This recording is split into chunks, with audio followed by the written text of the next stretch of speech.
Super Dirt Week, racing's biggest party, is all new this year. It's racing, music, camping, and a huge Saturday night finale. See your dirt car racing heroes battle wheel to wheel all week for a chance at glory. Get your tickets at superdirtweek.com or call 844-DIRT-TICKS. The 52nd running of Super Dirt Week, October 7th through the 12th. Be there. HD, Bridgeport, Syracuse, WTKV, Minetto, Oswego. We are live. This is TK 99 and TK 105, the flagship station of SU football. It's the TK Tavern pregame show. Paulie, Scibilia, Mike McAllister with you. Mike, ready to break down Syracuse, NC State. But before we do, let's wrap up the UNLV game. Our final thoughts on the week that was. Another game where Syracuse gets the win, but should have won by more, if not for special teams, right? It's one of those, again, where it feels like they should have won by more, but then also maybe should have lost. You know, maybe similar to the Georgia Tech game, because special teams kind of kept that a little closer than what it perhaps should have been. In that game, they had a punt blocked, a field goal blocked, and didn't recover the onside kick. In this one, they had the punt blocked that was immediately recovered for a touchdown, and the other where the punt was blocked so poorly they couldn't even get the punt off and got tackled inside their own 10-yard line, which I think a play or two later turned into a touchdown. So, yeah, I mean, a lot of positives I think you can take away on both sides of the ball, but certainly special teams remains the biggest glaring thing going into this next game against NC State. Also, let's take a quick look at injuries for Syracuse. Some season-ending injuries reported in the past week, Mike. Not good news. Backup running back Will Nixon out. You know, how do you see that playing out? You know, now you got to hope LeQuint stays healthy all year, right? And what is the backup depth for Syracuse at the running back position? Well, they've got Yassine Willis, who made some pretty big plays against UNLV last week. The problem is after that, you've got a freshman in Jaden Hart, who is, I think the staff really likes him and likes his potential, but he really hasn't played this year. And I think in a perfect world, you'd like to not have to play him so that you can kind of preserve his red shirt and don't have to use a year of eligibility for him to be a backup or third string running back. And I think after that, you maybe have guys like, you know, Malachi James that you could throw in there, another freshman. Maybe you end up moving a wide receiver if you got into, you know, further down the depth chart or into the roster. But the biggest thing you lose with Will Nixon is a comparable skill set to LeQuint Allen, meaning he can impact the game both as a runner and as a pass catcher, whereas Yassine Willis really isn't there yet as a pass catcher, and so that hurts you a little bit. When Nixon would come in, you basically ran the same offense and didn't really see much of a drop-off because their skill sets are similar, whereas when Willis comes in, you're not going to see them target the running back nearly as much. All right, Tank Williams out also. What does this affect for Syracuse? Certainly hurts defensive line depth. He was one of the interior defensive linemen who got the most snaps on the season so far. I think whenever you lose a guy named Tank, you feel like your run defense is probably going to be a little worse. But you know, they've got a bunch of younger guys. Elijah Fuentes-Cundiff is probably going to get some more snaps. He played a bunch last year when they had some injuries. Rashard Perry is a guy that I was very high on coming out of high school, hasn't played a ton of snaps, but he might see some more time. Chase Simmons has been a defensive end, but has played out along the interior previously in his Syracuse career, so perhaps he slides down and gets some more snaps. Maybe they bring in a King Joseph Edwards and throw in one of the defensive ends like a Fidel Diggs or Dennis Jaquez and move them inside in certain pass rushing situations. Definitely going to be interesting to see how the rotation changes without him in the mix. That's what I was going to ask you. Fidel Diggs had moved back to a linebacker basically for Syracuse after game one. Do you see him moving back to the defensive line now with Marlo Wax's return just around the corner? Do you wait one more week with it, or do you force him there now? I think part of the reason that he's been playing a lot of, seemingly playing linebacker is because they've been playing a lot of mobile quarterbacks. And he's been the guy that they've trusted the most in order to be a spy because of his size, his athleticism. So he's a big guy in that he can make it a little bit more difficult to get out of his grasp if he gets to the quarterback. And then he's got good enough speed to be able to chase those guys down. So he's kind of the perfect guy to spy on a mobile quarterback. CJ Bailey this week against NC State, he's got some mobility and some ability to keep plays alive, but is not nearly to the same level as what Syracuse has seen in the past several weeks. Haynes King, even Ashton Daniels at Stanford or Haj Malik Williams last week at UNLV. So perhaps they have him more in a traditional defensive line position this week. But, depending on how CJ Bailey does, if he starts tearing him up with his legs early, maybe they move him back there. Are you worried about depth on this team as we see the injuries start to mount up? It was a common problem in the Dino Babers era where if the ones got hurt, there was a huge drop-off for the twos. It's not as bad at some positions this year for Syracuse, but do you see this team, are they going to be able to get through a year if these injuries keep mounting up? I guess it depends where and how much they keep piling up. At the QB position, there's only one. That's right. You feel like if you've got Kyle McCord and your offensive line is pretty healthy, you feel like you still have a good chance to win some games. But I think especially along the front seven, you don't want to see much more in terms of losing guys. I think Fadil Diggs is just as important as almost anyone on the roster because he's clearly the best pass rusher. They've struggled getting pass rush outside of him, and if you lose him, I think that really takes away from what they want to do defensively, and they might have to start bringing more pressure, which leaves guys in the back end more vulnerable. So I think they have enough depth in certain spots, wide receiver in the secondary, that they can absorb some losses, but you don't want to test it. You definitely don't. If you don't have to, let's not, right? Yeah. With Syracuse, Kyle McCord, I haven't really discussed this much. If he goes out, you don't know what you've got. We've seen Carlos Del Rio Wilson, and that caused the last coaching staff to have to completely, he was hurt, but they gave up on throwing the football. Pretty much. Yeah, they really did.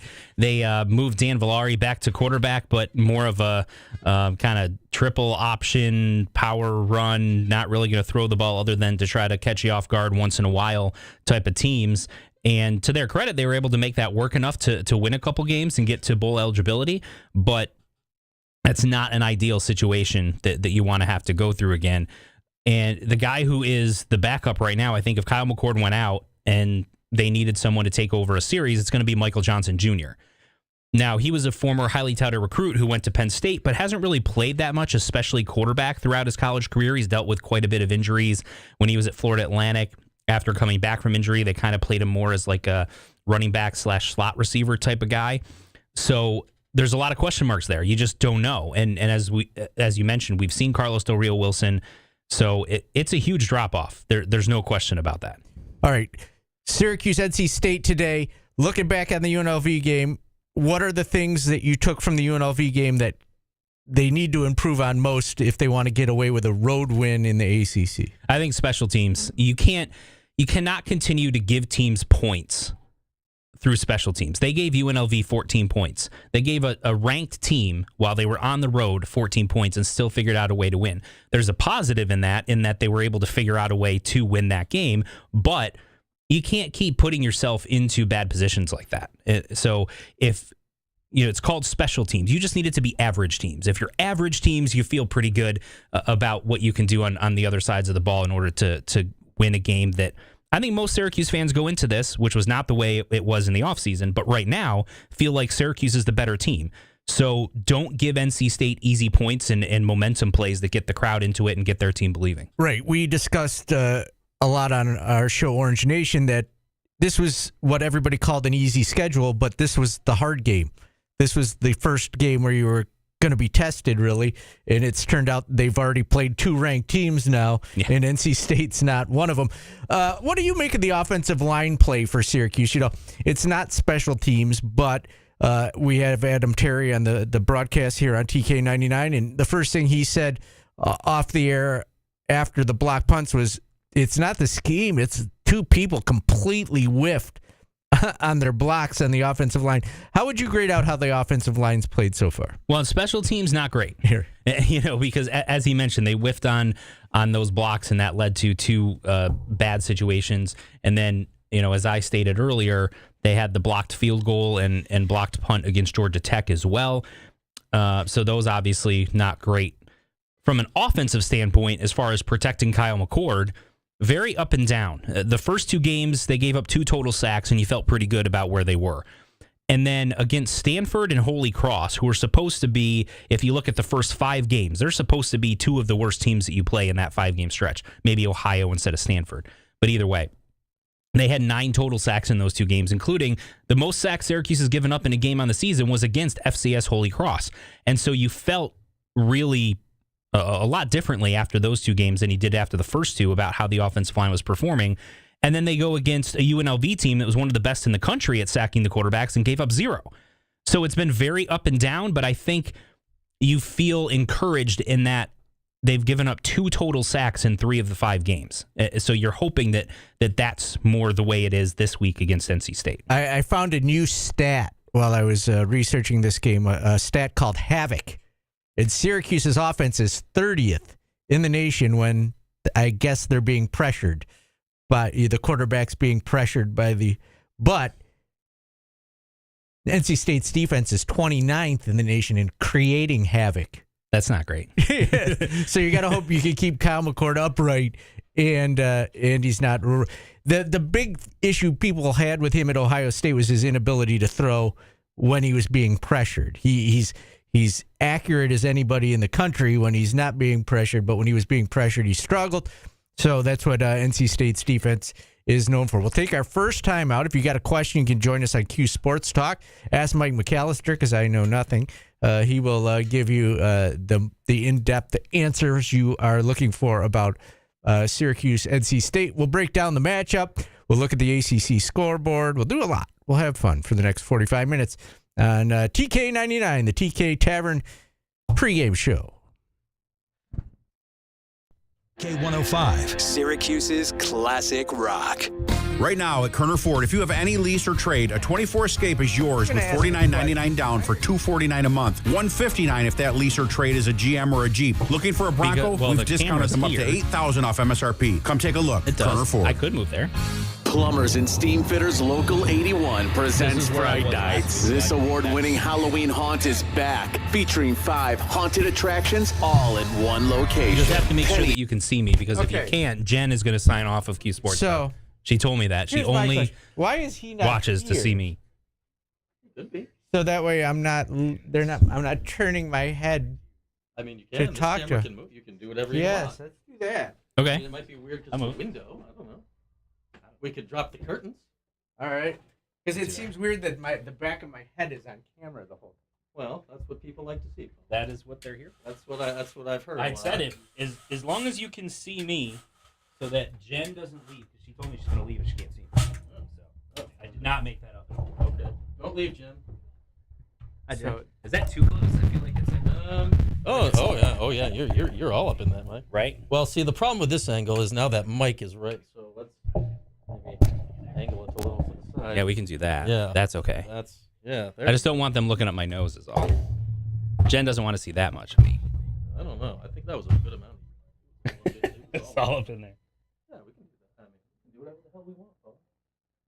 That seems to make more sense. So now, Is this better? It's still gonna be the side here. There's like it's. What does Q Sports Talk think? You all like this better? or do we go there?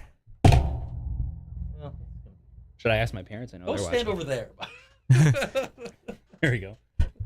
I don't know. It just felt weird that I was turning my head completely to the. Should I hold the Jummick strawberry banana thing? I could hold that. Don't mess with all that booze over there. Just knock yourself out. He's got a bunch of random stuff in here. Yeah. Well, he's all okay. The mannequin, his- most notably. That's why his name's on the door. What's up, Chet? I'll be with you at 6. That's all I got. Then y'all can stare at Brian instead of me. I'll be in a different room, but you'll be in the same room, so everything will be cool. Aren't you glad that I'm not on the road? I come in and I ask questions. That's why I'm operations manager. I was just managing the operation. The operations. I did not like what I was seeing. Let's see, we have the exciting wide shot. We can watch all of this. Yes. How interesting. What up, Kevin? Happy birthday. That was last week. Was it? Why did it just show up on my... You have the wrong date programmed? I thought it was on my Facebook today. Wasn't your birthday last week, Kev? Is today your birthday, Kevin? I thought it was on my phone on Facebook today. See? You only responded to your text 10 minutes later. You responded to Kevin. Nope, I thought we were coming back. Not yet.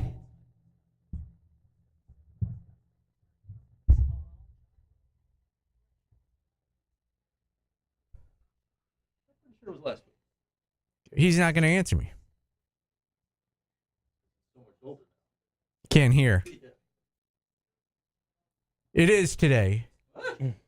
What was happening last week? Why did I say happy birthday to Kev last week? What was I doing? Had nothing to do with Facebook.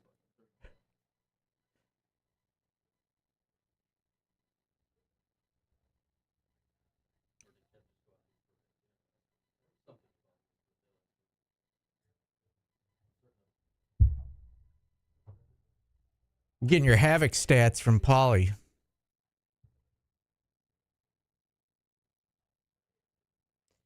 I'm going to ask you, to break down the difference between the two quarterbacks.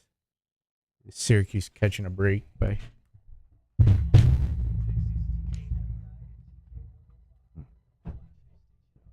Football. Welcome back to the TK Tavern pregame show. Paulie, Mike McAllister with you, breaking down Syracuse, NC State. You know, Mike, we all saw the highlights of Grayson McCall getting injured last game. Awful. Pretty scary stuff. He's out. You know, we don't know if he's done playing football for the rest of his career or not. But what is, you don't want another player to be injured, but is Syracuse catching a break with this? And what is the big difference between him and CJ Bailey? The biggest thing is mobility, really. Now, neither has played fantastic so far this season. That's the one thing that I think all Syracuse fans should know is regardless of which quarterback has been in there, they've struggled a little bit. Grayson McCall has 3 touchdowns and 2 interceptions. CJ Bailey has 4 touchdowns and 3 interceptions. But McCall has been a little bit better in terms of running the ball. He's averaging about 3 yards a carry. Bailey's averaging under 2 yards a carry, but Bailey has 2 touchdowns. McCall doesn't have any. But Bailey is not really a guy that is known for running the ball a lot. I think they would call a little bit more designed quarterback runs with Grayson McCall in there than what they're going to do with Bailey. Bailey can extend plays, but most of his runs are, a 3rd and 5, and he scrambles for 6 after no one's open and he's looking around for a little while. That's the primary difference. But both of them have struggled with accuracy at times, with turning the ball over, with decision making. Neither has been fantastic.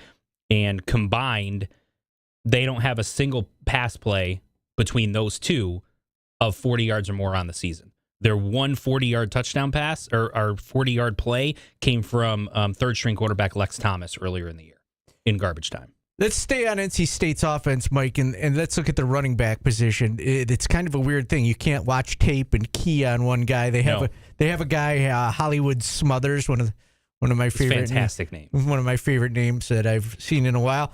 Hollywood Smothers coming back, and they don't have a guy who's just getting the bulk of the workload there.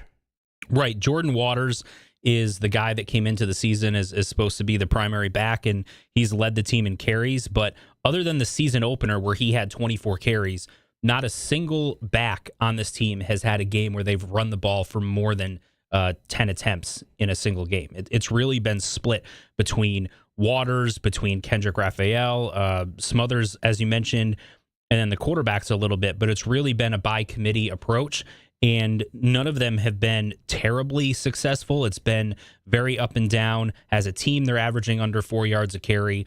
They've got 9 rushing touchdowns in 6 games. So, one of the weaknesses of the Syracuse defense has been stopping the run, and I think this is one of the worst running teams that Syracuse has faced in the last several weeks. Well, that was my next question. You're the defensive coordinator for Syracuse. What concerns you most about this NC State team? Well, they've got talent at the skill positions, even though the running game hasn't been great. But they've got the wide receiver Kevin Concepcion, who, even though he moved to out in California, I think, if I remember correctly, down in North Carolina to finish his high school career, but he did start his high school career out in the Rochester area. And they've got a tight end, Justin. It's not Jolly. Is it Jolie? Jolie, like I believe. The city in Illinois? Yes. So he's originally from New York and transferred in from UConn, I believe, where he wasn't terribly successful at UConn. Had some decent numbers, but their offense was so bad it was kind of hard to just look at his numbers and think how good he is. But he's leading the team in receiving yards and averaging almost 16 yards a catch as a tight end, which is pretty good. But so they've still got some skill position guys that can hurt you. And the biggest thing is the quarterbacks and how well they play. And if you get a quarterback who's locked in, if you get CJ Bailey, who has perhaps the best game of his young career so far, if he's, gets in the zone, so to speak, and Syracuse can't get pressure on him, they've got skill position players that can hurt you. Can Syracuse, how would you grade out Syracuse's secondary in so far this season? And do you think they're capable of covering? I think they are, but there's been some things that are a little bit concerning. They've struggled to cover the team's number one wide receiver in a few games. Stanford game, most notably, really struggled there. Against UNLV, Ricky White had a really good game. They had a couple wide receivers against Georgia Tech that had some good games.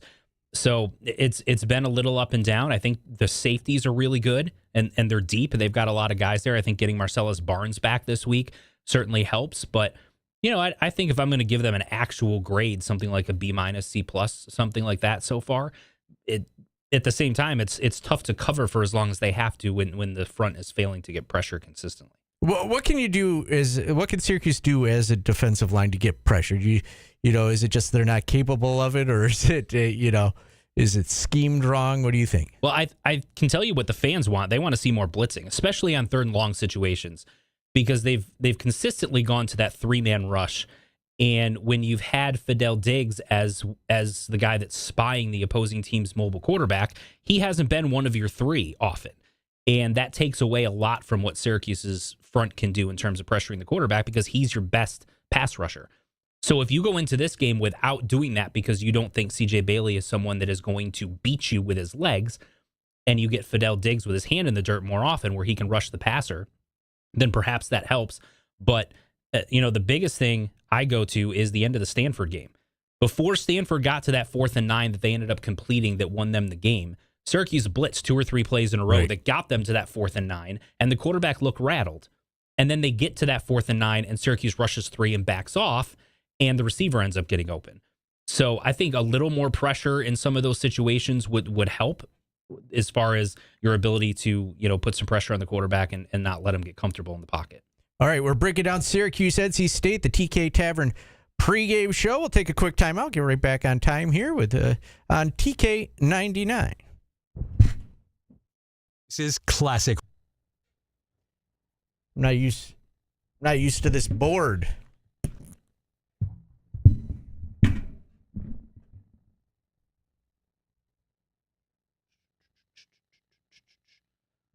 Happy birthday, Kev. Good to know it actually Do is. I need to have today. the mics up, or can you guys hear me? I don't know. I can hear you fine in my ear, but I don't know.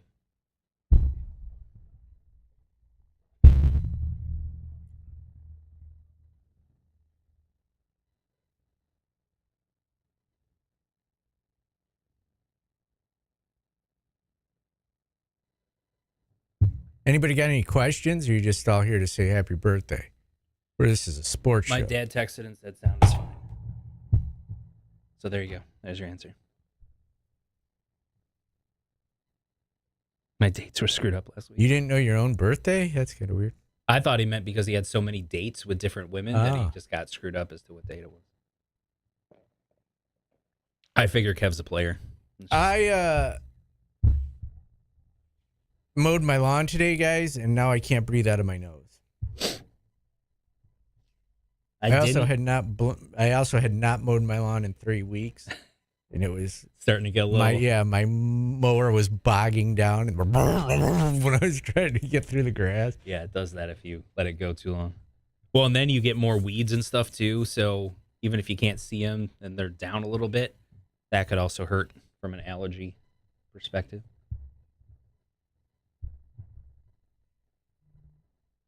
I do like that my dog is your You're an emoticon or emoji, whatever the hell you call it. Emoticon.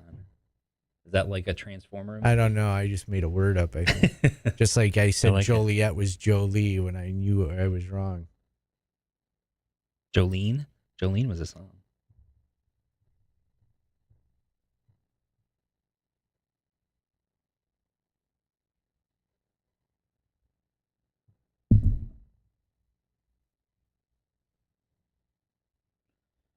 How are we doing in college football here? Is Penn State still getting gilled? 20-6 at half. Nice. Texas is up 21-3. Want to go over the ACC scoreboard here? Sure. We can talk about that Georgia Tech game. I did not see it, so you can tell me what happened. The ending was insane. Insane. Haynes King went out, didn't play like the last 3 series, I think, for Georgia Tech. North Carolina came back, tied it. Looked like Georgia Tech was ready and willing to just send the game in overtime. They threw like a short screen pass to see if they could break one and only got like 5-6 yards, something like that. And let about 20-something seconds run off the clock. They snapped the ball with about 20 seconds left and just ran a simple draw up the middle. North Carolina had nobody in the middle, just ran right up the middle, 60 yards for a touchdown. With like 12 seconds left, that ended the game. Should have gone into overtime, but I don't know if North Carolina was expecting a pass, and so they had everyone out to the boundary expecting a pass to go out of bounds, but they had nobody in the middle. It was baffling. And I think Georgia Tech's old coach, that Jeff Collins guy, I think he's on North Carolina's staff.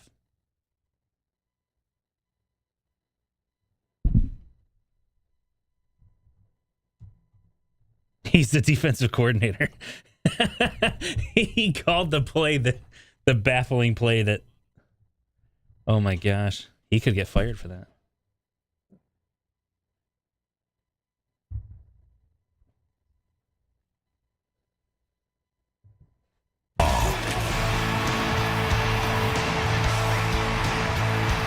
Welcome back to the TK Tavern pregame show. Paulie and Mike McAllister with you.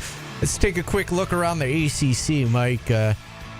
We were struggling the other day to do a power rankings for the ACC, so I might have you do that coming up in a second. It's just after the top 2, it's just trash. It really is. But let's look at the score. There's too many mice in this room. Let's. I'm grabbing them all, and none of them are doing what I want them to do. Let's go over the scoreboard for today. A couple finals already in the ACC. Number 10, Clemson, 5-1. I thought Wake would cover the 20.5. They did not. 49-14 Clemson. Not even close. You know, do you think Clemson's the best team in the league now? I'm still not sure whether it's them or Miami. All right, well, don't say it yet, because I'm going to make you do a power ranking. So don't say it yet. Miami has 2 losses, basically, that they've. You could make an argument that the ACC handed them 2 wins. Yes. If you want to be a conspiracy theorist. Yes, so Clemson 49-14 over Wake Forest. Wake now 2-4. Clemson 5-1. Their only loss to Georgia. Georgia Tech, North Carolina. Georgia Tech 5-2 now. North Carolina 3-4. 0-3 in the ACC. Georgia Tech escapes with a 41-34 win. Just a crazy game, right? It really was. It was a game where Georgia Tech's quarterback, Haynes King, went out with an injury, didn't play the last few possessions for the Yellow Jackets. North Carolina comes back in the fourth quarter to tie the game after being down 10. And it looked like Georgia Tech was content to kind of run the clock and go in overtime. They called a basic draw play up the middle to maybe see if they could get 15, 20 yards and try to get close to field goal range. And North Carolina decided to play the defense where they had nobody in the middle of the field. And Jamal Haynes went 60 some odd yards, basically untouched, for a touchdown with less than 15 seconds to go. That ended up being the difference in that. 68-yard touchdown for Jamal Haynes. And to make matters worse, the defensive coordinator for North Carolina that called that play is Jeff Collins, who was the former Georgia Tech head coach that got fired in place. And that's when they hired Mr. Key there to replace him. Yeah, another funny thing, the Clemson game. Clemson's out here running double passes on Wake Forest. Come on. You're Clemson, they're Wake Forest. That's Dabo Swinney, though. Yeah. I mean, that's Dabo. What are you going to say? Current games right now, Notre Dame, the pseudo ACC team, facing new ACC team and their longtime rival, Stanford, 28-7. Notre Dame up on Stanford in that one, and it'll probably get uglier. Cal, Pitt facing off. Pitt 5-0, 22 in the nation, leading Cal, who is playing like the Steelers do in that stadium. It's 17-9. Pittsburgh, Louisville, Virginia. Louisville surprisingly 3-2, 1-1 in the ACC. Virginia surprisingly 4-1 and 2-0 in the ACC. That's 10-7 at Virginia right now. What do you make of Virginia? I don't know what to make of Virginia. Like everybody thought they were going to be trashed because they weren't very good last year. They didn't have huge roster turnover. It's not like it was tough, I think, for outsiders to look at Syracuse this year. Yeah. Because you have a brand new coaching staff, you have new schemes. There was so much turnover with the roster, especially quarterback, skill positions, offensively, etc. Virginia didn't really have that. Now it's only, I don't know if it's year 2 or year 3 of that coaching staff. But they don't have this huge turnover in terms of, it's quarterback and it's offense and all of that. But yet they beat Boston College. They won at Coastal Carolina, and Coastal Carolina seems to always be a tough team to play against. I think they're 4-2 on the season, last I had checked. They played Maryland pretty tough at home, squeaked out a road game against West Virginia. That's the thing is they've won at home and on the road. So they're a tough team to put your finger on because they haven't played, the Miamis or the Clemsons yet in conference. They play at Clemson next week. So if they can figure out a way to win this game against Louisville and get to 5-1, 3-0 in conference, then it'll be real interesting to see how that game at Clemson plays out. Everything's going horribly if you were writing the script for the ACC this year. After having your team that went undefeated not make the playoff last year. And now you're in a situation where you're probably only going to get one in unless it's Miami and Clemson in the championship game and they tie. So let's do the power rankings. Let's start. I think 1 and 2 are easy, so let's go backwards. Let's start. Who do you think's the best team in the ACC? I think it's Clemson. I'm going to put Miami there just because they're undefeated, but I'm not fighting. They basically have 2 losses. They basically do, but I'm looking at what their actual record is. But here's the thing. I would say that Clemson, especially the last 2 or 3 weeks, has looked better than Miami. I think they're 1-1A right now. They don't play each other in the regular season. If you are the ACC and you're hoping to get 2 teams into the playoff, the way that you do it is both of them win out. They meet in the ACC championship game.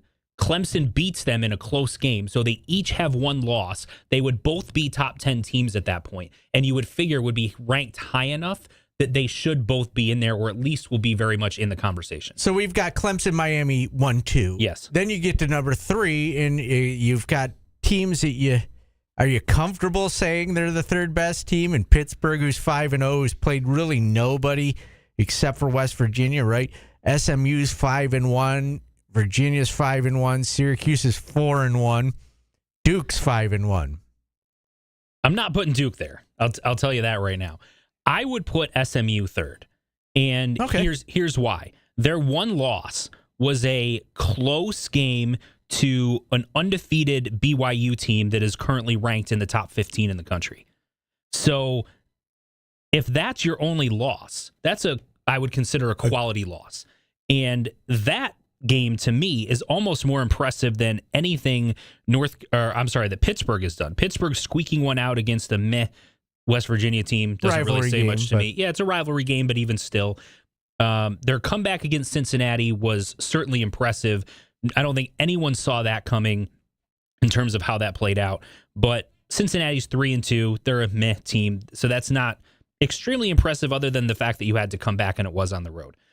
What Pittsburgh does have is that 2 of those games, North Carolina and Cincinnati, were road wins. But even still, there's not a single win on there where you say that is a signature win. I look at SMU and I've been more impressed with what they have done so far. So I would probably put them 3. I would put Pittsburgh 4 because they're undefeated overall and in the conference. And then I might put Virginia as the team right after that. Would you pick Virginia over Syracuse and Duke? Duke, yes. I don't think Duke is very good, to be honest. Syracuse has 2 top 25 wins. They do. They have 2 top 25 wins, but they've also lost to the team that pretty much everyone thinks is one of, if not the worst team in the conference, in Stanford. If Syracuse was undefeated, I would put them 3 and wouldn't even question it. But they're not. And so I would probably go Clemson and Miami is 1A and 1B. I'd go SMU, Pittsburgh,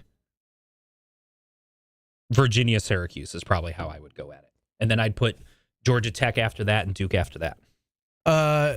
Someone in the chat asking, QSportsTalk.com, TK Tavern pregame show. Do you think Syracuse would be ranked with a win today?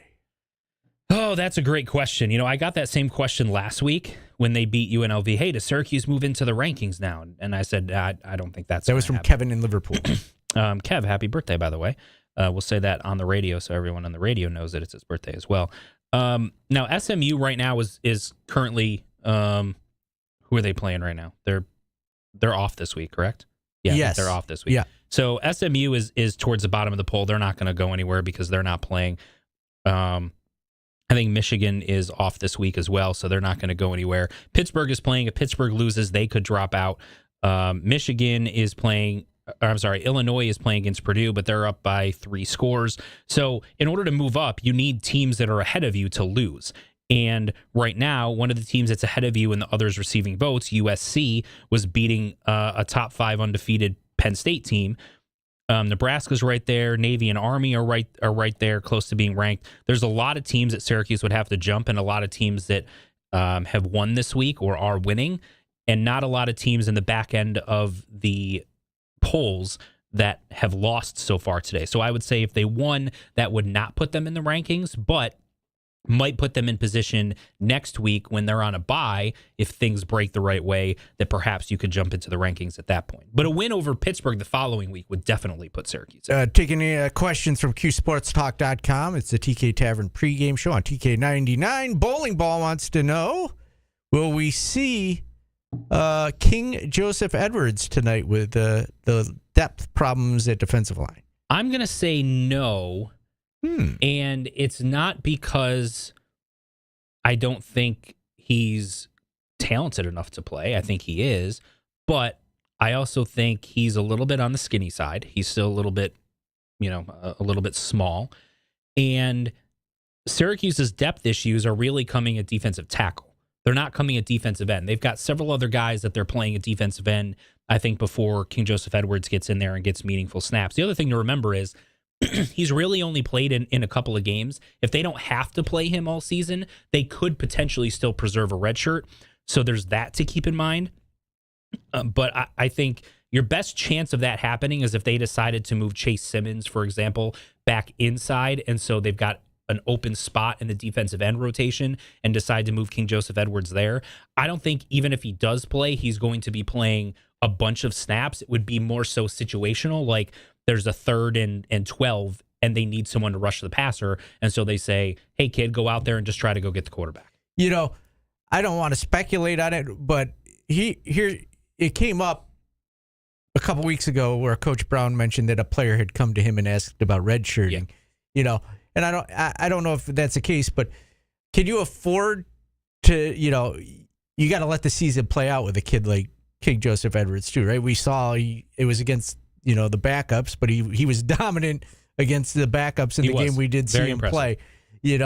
Is it a case where, hey, he might just be someone we need, whether he's big enough or strong enough? It's just we're in a situation we need him.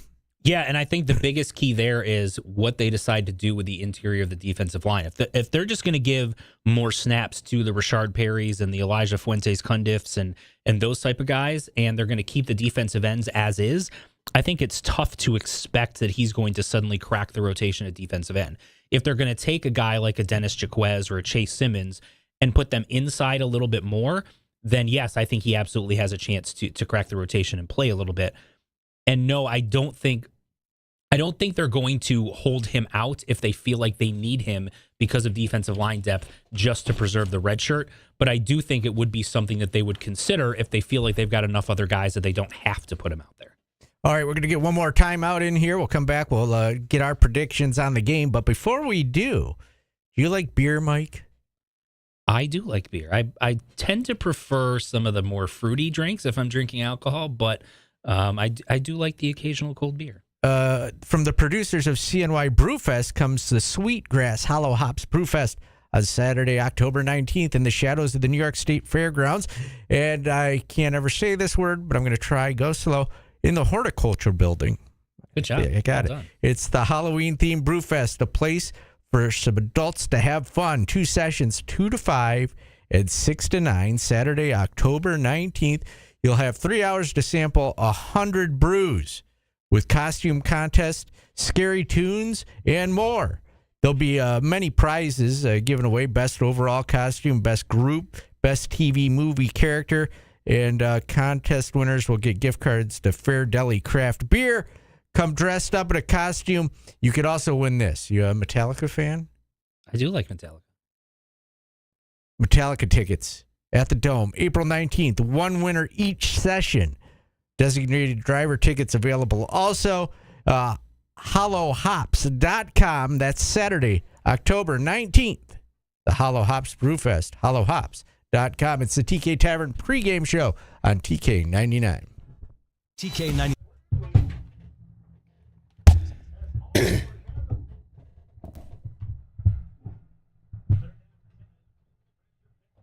What game is that? It's a highlight of Grambling playing for some reason. Sweet.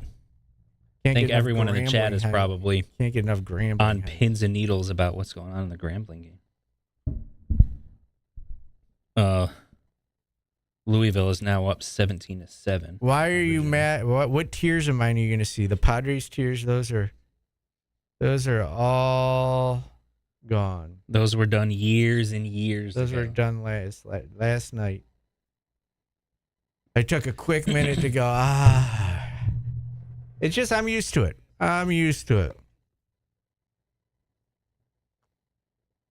Safe travels, Dominic. Have fun at the game. Is he actually there in Raleigh? The Padres' offense stinks the past few games. They're so close, though. They just need a couple players, and they'll be really good next year. Do you think McCord passes for 300 yards tonight? Well, hold on. We'll say that's a good question for the air. Okay, we'll save it for the air. We got 5 minutes to kill when we get back. Okay.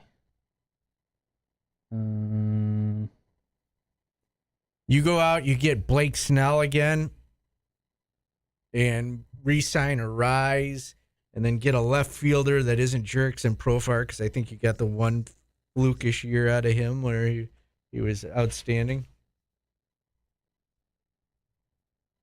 What the hell is going on ESPN Utica? That was heartbreaking. I'm assuming San Diego Cuse is also a Padres fan. I don't know. Yeah, he is. He's been to games. Syracuse rushed for 200 yards. Hey, someone's using you to bet the over on prop bets for. Don't look at me for prop bets. You're gonna lose. Not good at that. Not good.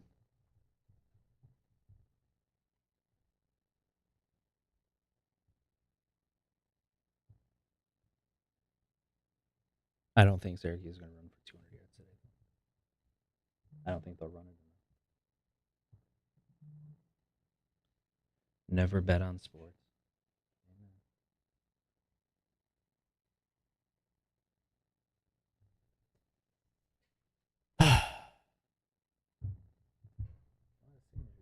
Did Fran sign it? I don't know if Fran did. I see Dino. I see Joni Mahoney, Dino Babers. I think Paulie Shore signed it. That's still one of the weirdest days of my life when Paulie Shore was here. I was doing the morning show at K-Rock, and he wouldn't leave the building. Why? Like he did finish his interview, and he was just like, he didn't want to go back to his hotel room, so he sat on the couch in my office, and he wouldn't leave. And we were like, "Are you gonna go?" And he's like, "Why you keep spatching the wheeze, bro? Can't spatch the wheeze," which I think meant dispatch the wheeze. I think Jabody's injured. Yeah, Jabody is one of the two guys that is out for the season, him and Tank Williams. They announced, or Fran announced on his interview with Gomez Thursday.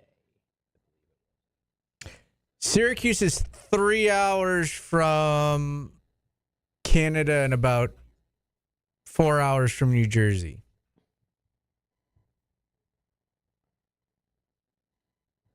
Four hours from Philly.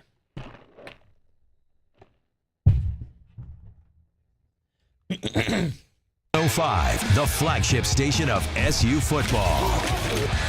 It is the flagship station of SU football. The Learfield broadcast will start in about 10 minutes from now.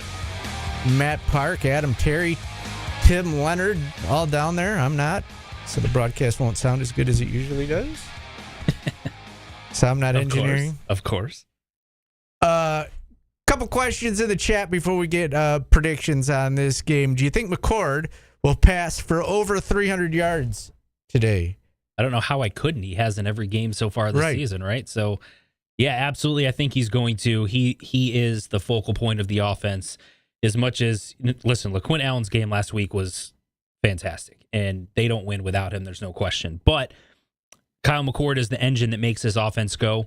And he's going to, I still think they're going to throw the ball about 2/3 of the time. That's what the strength of their offense is. And so he's going to eclipse 300 yards yet again as he looks to shatter Syracuse's single season passing yards. 350? Let's play like, you think I'll get to 350? Like prop bets over under 350? I mean, it seems like he does every game, right? I think there's only been a couple where he hasn't hit 350. Not sure the exact number off the top of my head, but sure, why not? Let's go 350 tonight. Okay, there was one other one. What was the other question we just saw? 200 yards rushing was 200 yards rushing. My dad texted overall? that one to me. Overall for the team, not for an individual. I find that difficult. I do too, and I don't think it's because they're incapable of it. NC State's been vulnerable on the ground this year, and so I think if Syracuse decided to dedicate themselves to running the ball 50 times, that they could get there. I just think that game plan wise, they're going to put the ball in Kyle McCord's hands, and he's going to throw the ball a lot. Now, the caveat to that is he mentioned during the Holy Cross game that there were a lot of, run pass options that he had when he comes up to the line of scrimmage, and Holy Cross was, stacking the box to try to take that away. If NC State does the opposite in that they play Syracuse to pass to try to take away Kyle McCord to make Syracuse beat them another way, I could see him adjusting on those RPO situations, running the ball more, and perhaps that gives them an opportunity to get there. But I'm not going to predict it until I see the game plan go that way. Okay, here we go. Your prediction, tonight's game, the line started, I think, Syracuse 4.5-point favorites, and it's down to 1.5 now. So it sounds like the money's been going the opposite way. Generally go away from the public is kind of the yeah. And I did double check, by the way. McCord has only thrown for under 350 once this season. That was against Stanford. He threw for 339. So smart money is he's done it 4 out of 5 times this year. So I'll go with yes still for that one. My prediction, I think it's going to be a close game. I do think that Syracuse has an opportunity to win this game comfortably, but seems like every game so far this season, at least against the power conference teams, has kind of gone down to the wire a little bit.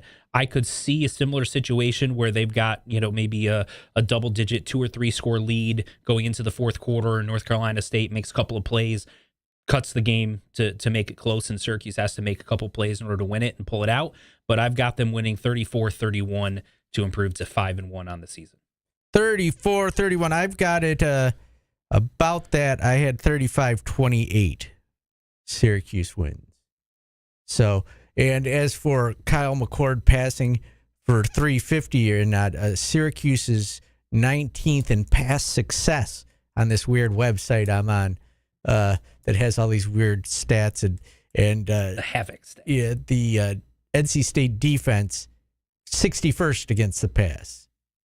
That seems to point towards Syracuse having success throwing the ball. Yeah, also, Syracuse offense quality drives, which is another stat that I'm not familiar with, but they're ninth in the nation in quality drives on offense, which isn't surprising with what Kyle McCord's played. Right.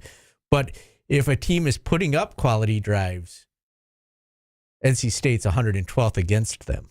That would make sense. Yes, if they're actually getting quality drives. And NC State, they've played 3 power conference opponents this year. They've given up at least 30 in all 3 of them, and they've given up 50 in 2 of those 3. So that kind of all fits to their defense is vulnerable, and I think Syracuse could have success offensively. The biggest key to me, NC State's defense, even though they've given up points and yards, they're number 1 in the ACC in forced fumbles. Are they top 10 in the country in turnovers, or 11th in the country in forced turnovers? Something like that. They've been really good at that. So Syracuse has to take care of the football, and then they're averaging about 2 sacks per game defensively. So if Syracuse can protect Kyle McCord and takes care of the football, you feel pretty good about their ability to put up a lot of points. All right, it's the TK Tavern pregame show. If you're on Q Sports Talk, stick around for Brian Higgins. If you're listening on the radio, the game starts now on TK 99. TK 99 and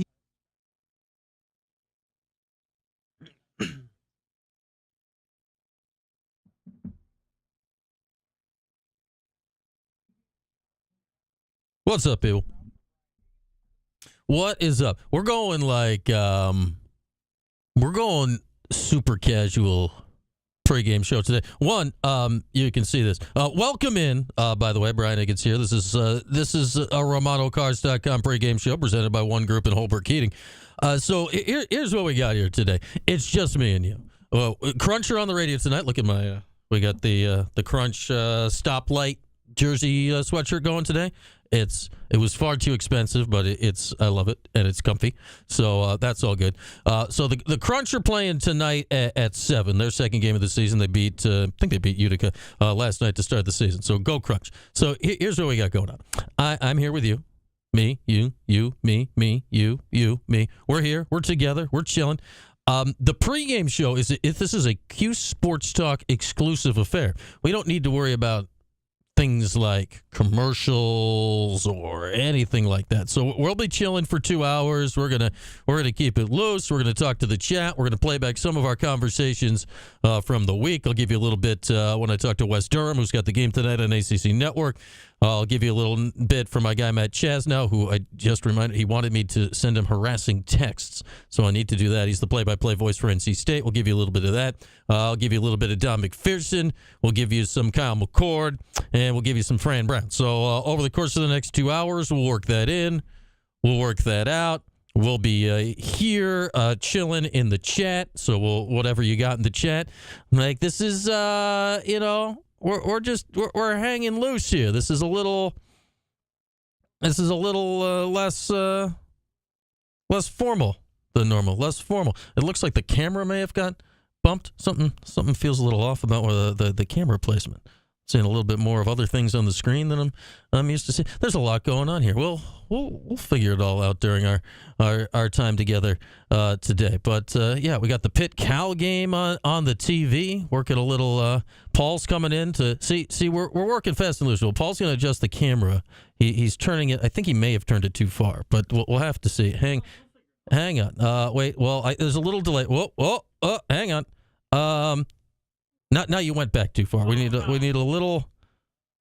Yeah, a little.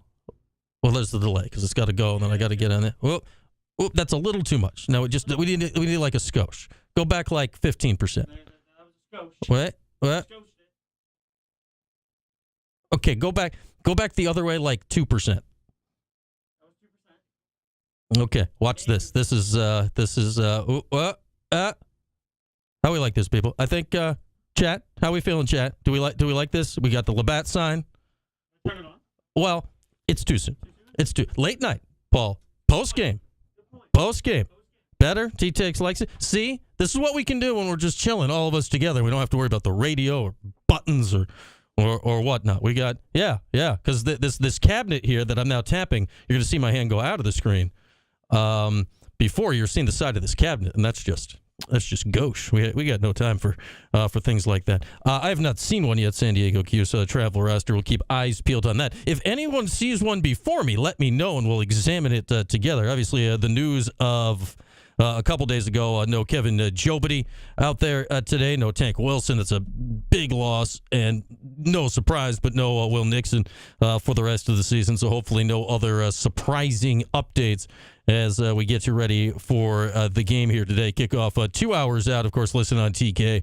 Watch on ACC Network. We'll hear in a bit from our guy, Wes Durham will be on the call tonight. Always love ourselves some Wes. Cal just got... Man, Cal keeps intercepting people. They lead the country in interceptions. Pitt's last 2 possessions have ended in interceptions. I had the Red River game on, and I'm like, well, this game's boring. Let's put on some ACC football, and Pitt's got a 17-9 lead. Cal can't move the ball at all, but they keep turning the ball over like every possession here, so it's getting a little spicy in Pittsburgh right now. We're going to keep eyes on this. We're gonna keep eyes on I had the ACC scoreboard open. There was just a bonkers end to the Georgia Tech North Carolina game earlier today, where Georgia Tech, I don't know what was going on. Georgia Tech ran a draw to send the game to overtime, and North Carolina, I don't know, they forgot that tackling was an option, and Georgia Tech kind of won the game by accident. It was bizarre. Clemson looking really good, had a gross first quarter, but then just stomped Wake Forest 49-14. Kind of a gross game going on in Charlottesville, Virginia, who I think maybe is a little better than I think. Louisville, who I still think is solid. That's 17-10 Cards midway through the third. And this game right now in Pittsburgh is 17-9. Stanford's getting dump trucked by Notre Dame at the moment. And everybody else other than Houston, NC State has the week off. Obviously, next game for Syracuse after tonight will be Pittsburgh. That's kind of why I wanted to put eyes on this. Pitt, like Syracuse, will be off next Saturday, so everyone will be on equal rest footing going into the game. Man, I like this Cal helmet. They got like a little bear paw with the Cal in it. That's nice. I love these. I don't like to like Pitt things, but man, I love when they go with this color of blue instead of the navy blue. It looks it's fantastic. This blue and yellow, it's so much better than the other one. The little old school, the script Pitt. Oh, it looks great. It looks great. Oh, I hate saying Pitt stuff looks great, but this looks fantastic. It's phenomenal. We love it. But we'll keep you updated on this because these are 2 teams here. We're scouting future conference opponents. Pitt, who the Orange have played every year going back to, I think it's 55. Cal, who, Syracuse doesn't play Cal. Look, Paul, you don't need to sneak in, Paulie. We're just all hanging out on Q Sports Talk. You don't need to be sneaky. We're just chilling. Paulie was trying to be sneaky. We're not on the radio. We can do it. We can. Yeah, Paul, you just barge on in. Paulie's just putting his headphones away. And trying to figure out how he's going to watch. Have you decided how you're watching the game tonight yet, Paul? I'm going to spend the $11. Paulie's spending. Oh, there. Paulie spent. Spend the $11. Yeah, Paulie just realized Syracuse has been ACC Network's existed for how long? 6 years. Paulie's at all of the games. He didn't know he didn't have ACC Network. You're the last one on earth to realize you didn't have ACC Network. I normally watch them here when I'm here, and today I'm just going to go home and watch it. Yeah, I'm going to spend money to watch it. Paulie mowed his lawn too hard. I wish they had pay-per-view. That's basically what you're doing. Here's $4. Let me pay for one game instead of 11 for all, and then I'll just cancel. Yeah. Will you be able to get any random use out of it again? Watch this, Paulie. The next game you don't go to will be the Cal game, right? Yeah. Which is slightly more than a month from now. It's so going to be ACC Network. I got to work the basketball game that day. Oh, that day. I was going to say, Paulie will do post-game for that one just so he doesn't have to pay to watch it on TV again. I think there's a basketball game that day. There is. Yes, so. They're playing somebody. Somebody at some time. Yeah. I doubt it's that late at night, though. Well. Right? Isn't that game? No, it hasn't been announced. I'm just living in fear of the 10:30 kickoff. Yeah. Okay. It hasn't been announced, though. It could be earlier.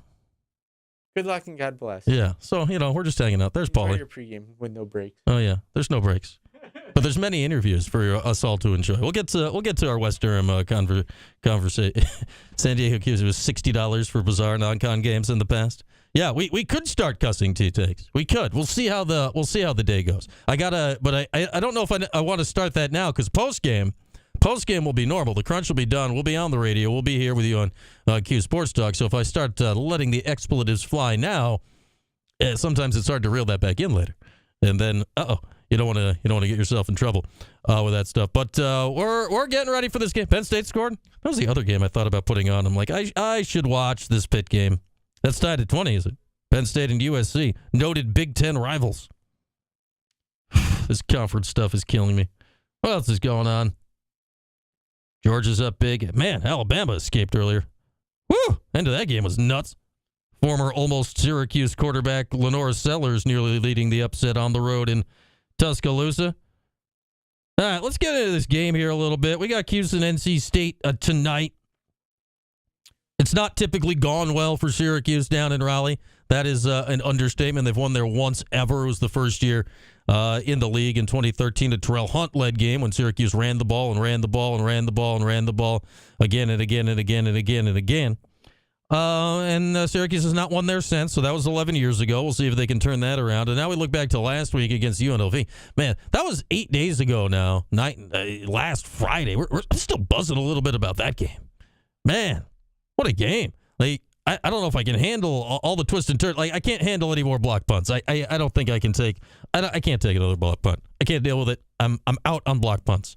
I'm all done with block punts. Hopefully Syracuse is all done with getting their punts blocked as well. I can't. No, all done. No more. Stop it. No more block punts, please. So Fran's talked about that. We're going to hear Fran later in the show talking with Stephen Paulie about the punting issues. It's stuff I've never really ever seen before. It sounds like, I guess he said in the show on Thursday night, they've been doing the two-man wall instead of a three-man wall, that they're going to stick with a two-man wall, I guess, unless that was just a little subterfuge, and hopefully just clean up, as Adam Terry likes to say, alignment, assignment, technique. The assignment seems to be the more pressing need on the punt, getting the punts off these days, because, man, Jack Stonehouse has just not had a chance. Just not had a chance to get the punts off. Not even like a slight chance to get the punts off. And then we get in there, and then you look at everything else that happened against UNLV last week. It was spectacular. Kyle McCord, save for a couple throws, was great. And he threw 63 of them.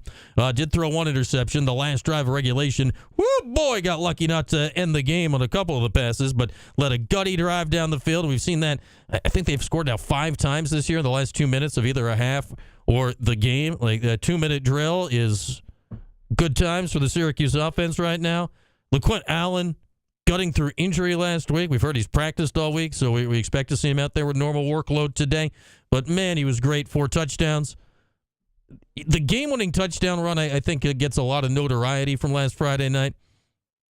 For my money's worth, like, that 4th and 1 run that LaQuint had, like, we'll see how the season goes. But, like, if Syracuse keeps cooking here, like, we might look back at that play as, like, a hinge moment of the season. Because, man, you lose that game in Vegas last week, a game where, besides the punts, like, I don't say you dominated, but, like, there was a pretty easy route to winning that game convincingly, winning that game by a lot, winning that game going away, which clearly you did not do, because it was in overtime. That's how that works.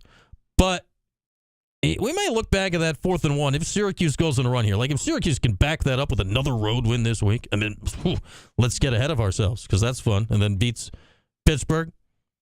Well, we'll look back at that play and say, yeah, that was a defining play of the season. So we'll see how that goes tonight. D. Hayes with a question in the chat. Do I know about the D lineman? We have not heard any official word on why Tank Wilson and Kevin Jobity have been declared likely out for the year. There's no... there's some behind-the-scenes scuttlebutt, none of which I have completely pinned down enough to say out loud. But no, I don't know if it's necessarily tied to injuries that occurred last game or not. So it is kind of a big mystery right now. D. Hayes, all we know is what Fran said. All we officially know is what Fran said on Thursday night, that neither will be playing. And in my mind, like Jobity, I thought he was in the backfield a decent amount last game. And Tank Wilson, look at the Tank. Like, he missed the Stanford game. Like, the one game Tank didn't play this year is the game Syracuse lost. Coincidence? And now it's a very young group up front. You've got freshmen that are going to have to play a lot more, Murad Watson, Rashad Perry. And I'll be really intrigued to see, okay, how is Syracuse going to handle that today? Are guys from lower in the depth chart in those positions going to play more? Are guys from, like, different positions going to move inside more? Like Fadil Diggs, I mean, you don't want to be I don't want to say wasting, but you don't necessarily want to be utilizing Fidel as a defensive tackle. But he's been an interesting chess piece here the last handful of weeks. So I'll be very intrigued to see how Fidel is used here, because he's clearly your best defensive lineman. I don't think that's much of a question. Will we see more? Certainly not in the middle, but will we see more King Joseph Edwards? I don't know. I realistically have no idea what's going to happen with that. I think that's going to be one that it's one of the things that's almost the hardest to watch, because it's kind of hard to see what's going on in the middle of the line sometimes, certainly when you're not there. But I think on TV, man, like, focus as much as you can in the middle of the line when Syracuse is on defense. Try to figure out, like, who's in the game, right? Like, try to figure out who's in the game. And I think it's going to be really interesting to see what they do. And then fast forward, no Marlowe Wax tonight. Sounds like Marlowe may be back for the Pitt game. That sounds like the borderline game for him, and then definitely will be back after. When they get Marlowe back, what does that allow you to do with Fidel, and what does that allow you to do with Justin Barrett? So I think that's going to be fascinating going forward to see how this defense continues to evolve as the season goes along. Still got eyes on this Pitt Cal game. It's still 17-9 Pitt. So this game is being played like almost a Cal style, very defensive. And this is being played like old Pitt style. This is not what Pitt has done this year. They've played kind of high-scoring, wacky games. So this is kind of interesting to see, a very different style game. These are two future Syracuse opponents, one next game, one about a month from now, out in California. All right, so here's what we got coming up over our time together today. We'll take you right up till kickoff today. Talk to Wes Durham during the week. Talk to Matt Chazanow, the voice of the Wolfpack, during the week. Our guy Don McPherson always joins us. Had Kyle McCord and Fran Brown. So we'll play back bits and pieces of that. Some you may have seen, some maybe you missed. We'll get you caught up as we get closer to kickoff. We'll be here hanging in between. The chat will be hopping the whole time. We'll be in and out and the whole thing. Lockout. What do you say? Someone, they said they haven't seen McCord with the team today. Well, if that, like, where's guy at a bar? Don't say things like this. I've not heard anything. That would be like an epic disaster of unprecedented proportions. Like if that was a thing, and again, I've heard literally nothing until you just type that right there, then we can just begin panic and running around and, looting. I'm not really sure. That would be bad. That would be bad, and then we can just go cry in the corner. But have not heard anything about that. So we'll get through all of these bits and bobs as we work our way up toward kickoff. Want to start with Wes Durham here. Want to start with our guy Wes, because we like Wes. We're big on our guy Wes. He's going to be on your TV tonight.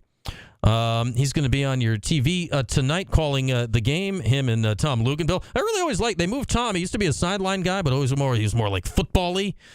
They moved him up to the booth this year. I've always liked Luganville, so they've made a nice little team early on this season. I think you'll enjoy that if you're watching on TV tonight.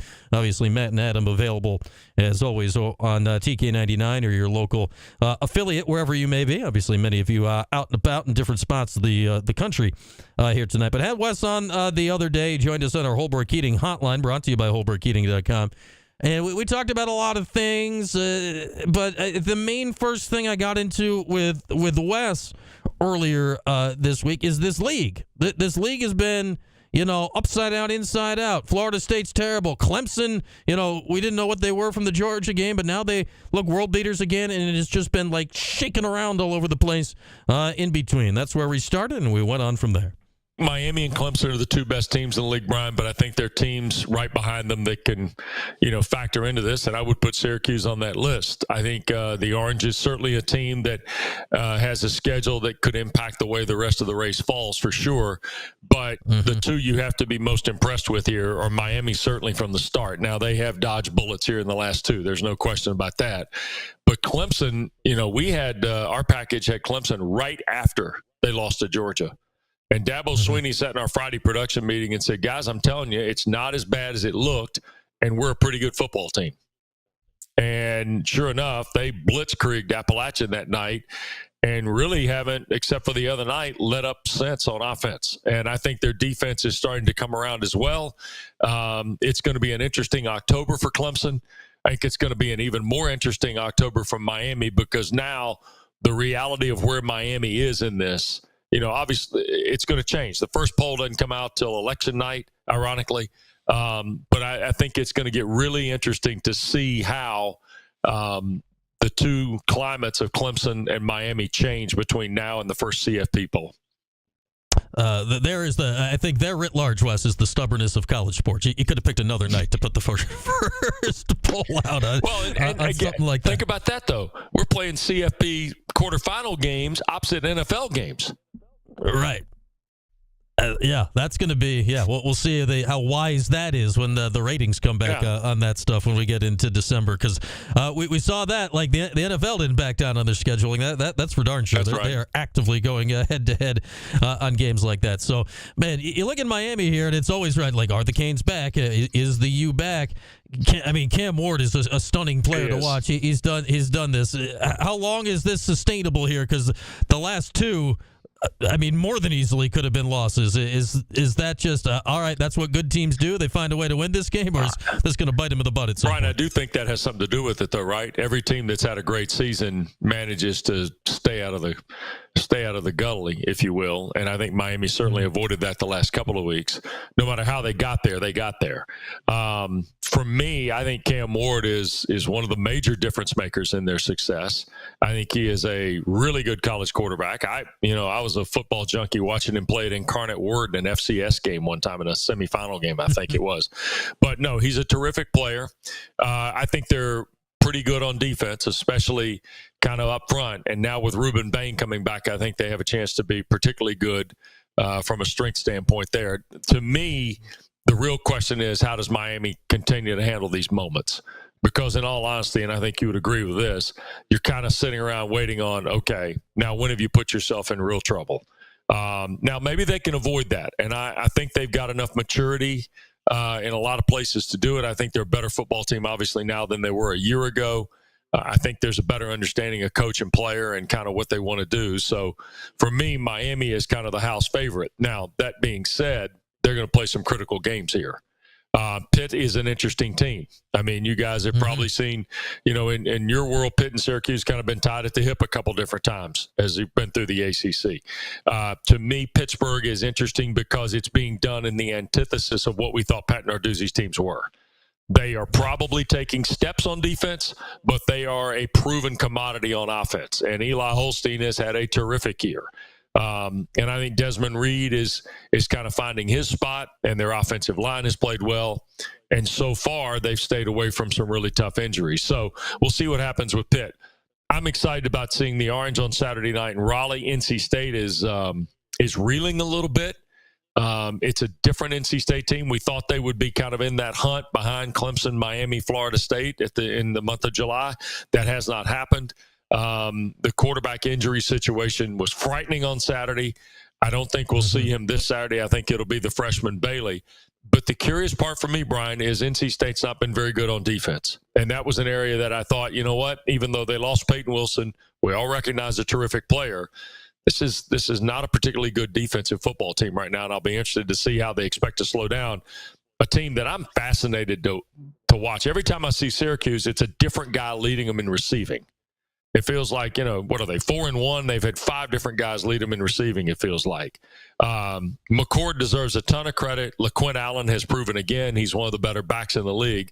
And he's got some help with him this year, which I think has got to be encouraging for the Orange fans. Yeah, I believe it's 4 guys right now are top 10 in the league in receptions per game, and McCord is throwing by far more passes than anyone. 63 the other night was a little out of hand, didn't you think? Yeah, he threw. I was actually more concerned that he threw 50 against Holy Cross. Like that's kind of the way the season's going. Okay, he's winging it around. But here's the thing: I'm sure when we get a chance to visit with Jeff Nixon, it's going to be like they throw to run. They actually throw routes that are run routes. Just it comes in a different way. They don't turn and hand the football to LaQuint Allen. They get the ball to LaQuint Allen, kind of on a swing pass or something like that. And for me, that's what was fascinating about sitting and watching every snap of the Vegas game the other night was the intricacies in the formations and the packaging that got them to the same play. And they are a really, really fun study to get ready for on Saturday for sure. Yeah, Jeff Nixon, I think, has called some really nice games so far this year. And you mentioned McCord. He's got a good processing ability pre-snap to get the ball in the right place. To your point, LaQuint had 9 catches last game, and he's the running back, so that tells you a lot. You mentioned NC State, and I spent all offseason saying, Wes, you overanalyze these schedules months in advance. I looked at the schedule. I'm like, the NC State game's the hardest game of the schedule. Like, they're NC State. They brought in McCall. They always have a defense. They're bringing back all these guys, and I've watched them. I'm like, it doesn't look like a Dave Doran team normally looks like. It's very strange, right? Like, they always have an NFL defensive lineman. They always have this. Yeah. You just assume it, and it's just not the case right now. It's not, and I think, in all honesty, that's the part that has a lot of us pretty perplexed, to be honest, right? I mean, we don't see a Peyton Wilson. We don't see a James Smith-Williams. Look, I think Aiden White's good enough that he's going to play in the league in the secondary. I think they've got some guys that are pretty talented on that side of the ball. Caden Fordham is a first-year starter. Sean Brown is a guy who I liked last year in the spot role. I would say Davin Van and Travali Price are the two guys that probably jump off the page in the defensive front for me. And they've played the right way in the portal. Let's be honest. They've done the right thing in the portal in terms of filling gaps. But somewhere along the way here, Brian, it just hasn't meshed. And, you could say, is it like Florida State? Yeah, no, yes, maybe, no, not really. But I think it's their own situation. And I'm intrigued by the fact they did this a year ago. Remember, they started, I think they were, 2-3, 3-2, somewhere in the first 5. This year, they're 3-3 through the first 6. And then all of a sudden, the switch came on after they lost to Duke. Is beating Syracuse Saturday night flipping the switch? I don't know. I think that's why probably for Syracuse fans and players and folks like us that watch this stuff, I think that's where Saturday night is probably really, really interesting because NC State has found ways to turn the lights on when it looks like the room's gotten as dark as it can be.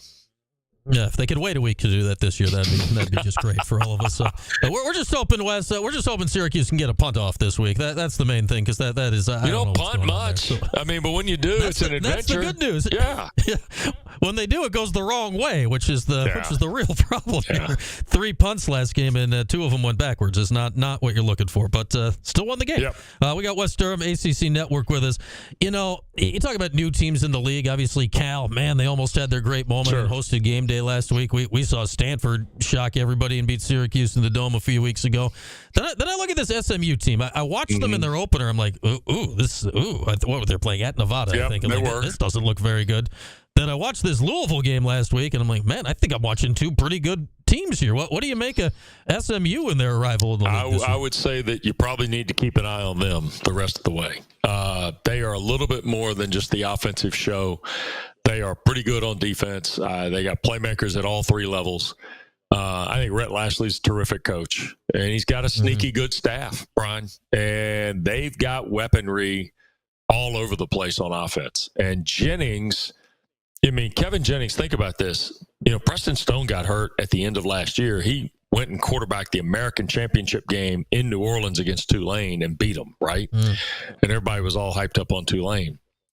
So now you look at Jennings. He doesn't get the job to start the season. Last Saturday, he had 400 yards of total offense against a Louisville team we've been told for a month and a half was ready to kind of be in the mix, right? And for me, Kevin Jennings has kind of been a key turner for him.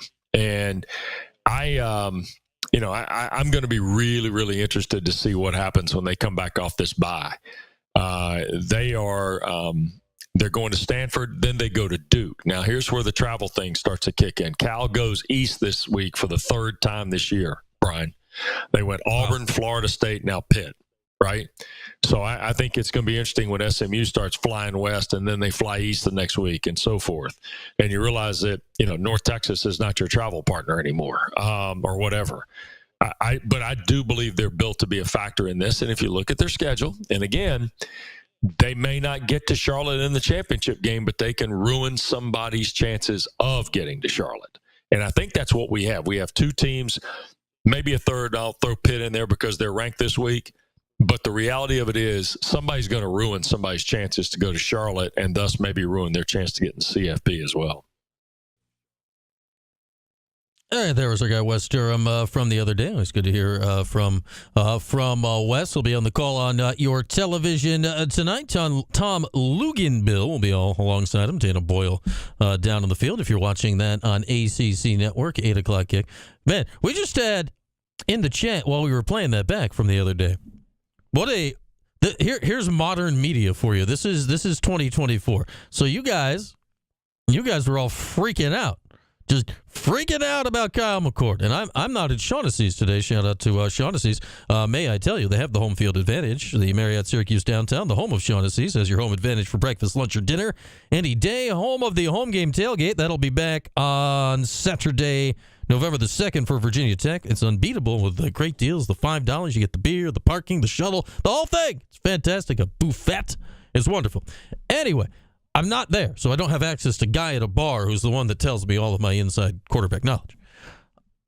So you guys were all freaking out about Kyle McCord for essentially no reason, best I could tell, because somebody else on Twitter decided to freak out about Kyle McCord because he was not in several pictures that were tweeted of the Syracuse football team in which there were 6 total Syracuse players and a blurry Will Hicks.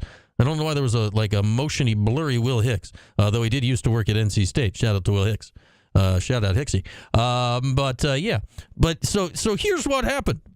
Our guy San Diego Cuse tweeted at Emily Lenker, our friend from Syracuse.com, who is down there covering the team and who's already been tweeting out about an actual player coming back from injury, and Marcellus Barnes said he was out there warming up before the game.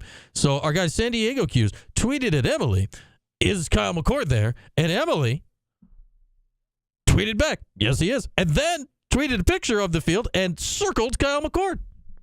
Man, this all happened. Like, this entire thing all happened while we were playing you that Wes Durham conversation from a couple days ago. 2024 is a wild and wacky place. We went from like a few years ago, we couldn't have done things like that, right? And we told you about that all here live on the internet because we're going Q Sports Talk exclusive today for pregame because Crunch pregame on the radio side on ESPN here in the Q's is starting in 20 minutes. Countdown to crunch time with our guy Lucas Favali. You'll be able to hear the whole Crunch game on the radio. Then we'll be back here after for postgame. That was an exciting study of modern media, being able to contact people with social media, how fast information can move around, how fast misinformation can move around. We handled it all there in like less than 10 minutes. So like we somehow started a worry and solved the worry all within 10 minutes of real time through the modern wonders of social media. Good job, everybody. Bad job and then good job, and here we are. But yeah, Kyle's fine. Hadn't heard. I'd say everyone was getting all worried. I'm like, I've heard literally nothing to worry about Kyle McCord. He was here on Tuesday. He did forget to bring his chips this week. He told us he was going to bring us a couple of bags of the Kyle McCord Terrell's chips, which sound fantastic. It's a what is it? A cheddar bacon barbecue or something? I mean, come on now. What? All in one chip? And he said he has like cases of these chips. I think he forgot. We have no Kyle McCord show this upcoming week because of the bye week. But the Tuesday after, I may have to give him a friendly old little texty nudge to maybe bring us some chips. We'd like it's twofold. Honey barbecue and sharp cheddar. Yeah. I mean, like even if Kyle McCord wasn't on the bag, that sounds like just an elite combination for chips. Honey barbecue and sharp cheddar? Yeah. Let's go. I mean, I guess I added bacon. If you want to add bacon to that too, that would be fantastic. But it's just, that sounds like a fantastic chip, and I like a Terrell's chip. They make a good chip. I like most of their chips. So, but we wanted two things from Kyle. So we still got time here. We love the Kyle McCord show. We love when he comes down and visits. You know, we've got all of our stuff here, right? Like our shelf of stuff. We thought it would be nice to have a bag of Kyle McCord chips on the shelf of stuff to, support our guy. And two, we Jordan and I, I'm Paul's out there today. I'm sure Paul would concur on this. We wanted a bag of chips to eat so we could sample it, give a review. We know Jordan likes to do a food review. So there we go. Yeah. So Kev, today is your birthday. Did you forget your own birthday, Kev? This is what happens. Well, happy birthday again. Happy birthday to you again. Happy birthday number 2. Happy birthday to Kev. What do we got here going on in this Cal Pitt game? This is turning into a little something here. It's 17-15. Cal, while we were playing that interview back, scored a touchdown, went for 2 to tie and could not convert. So they're down by 2. but they have the ball back just starting a drive with 7 minutes to go in the game. So Syracuse plays Pitt in 12 days, and then they play Cal in a month. So, okay. All I know is I'm watching this game at least a little bit.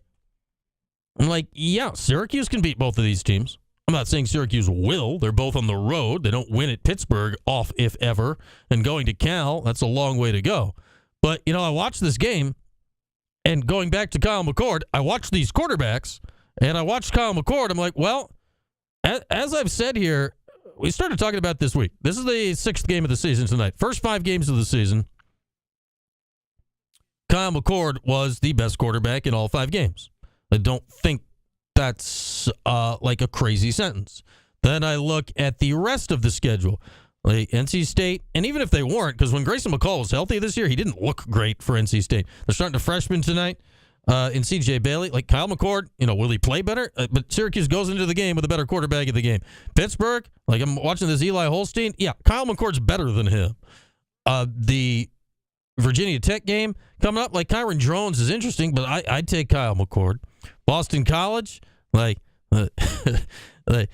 he's kind of fun, scooting around. Castellanos running all over the place. I'd take Kyle McCord.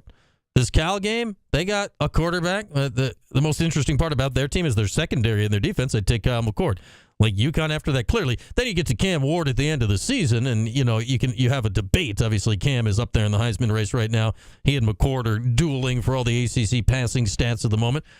But when you have the best quarterback in the game in the first 11 games of the season, ooh, that's a good way to feel pretty good about life. Cal's quarterback just got sacked by a lot of people. Oh, he got very sacked.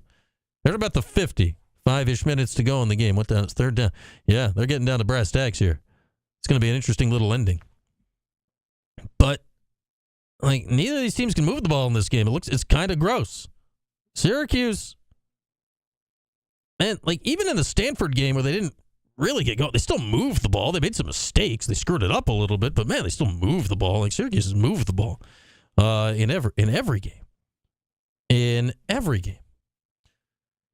A lot of Pitt fans are waving towels around. We got a 3rd and 4. 3rd down.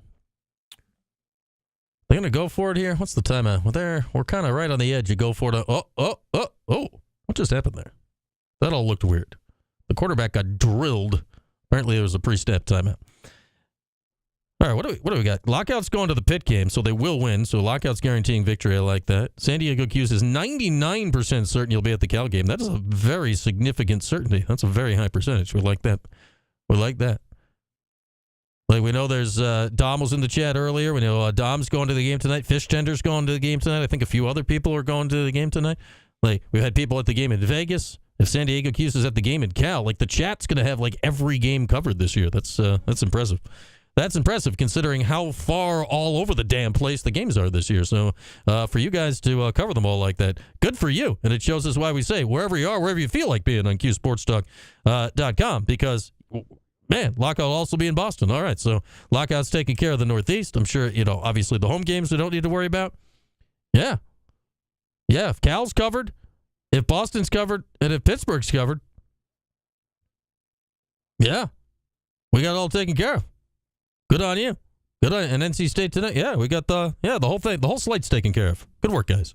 Good work, everybody. All right, let's get a little bit into this Wolfpack team. I talked to my guy, Matt Chazanow, earlier this week. Chaz is a Syracuse grad, as all of your finest play-by-play voices are. That's just the way it goes. But Chaz, in his first year at NC State, he'd previously been at out in the Palouse. He escaped the Pac-12 as well. He'd been at Washington State before. The good news for Chaz is both teams wear red, so he can keep a similar wardrobe with his new gig. But we chatted earlier this week about the Wolfpack and what he's thinking about this game tonight and his alma mater and the whole thing. But there was only one place to start, and that was a week ago today.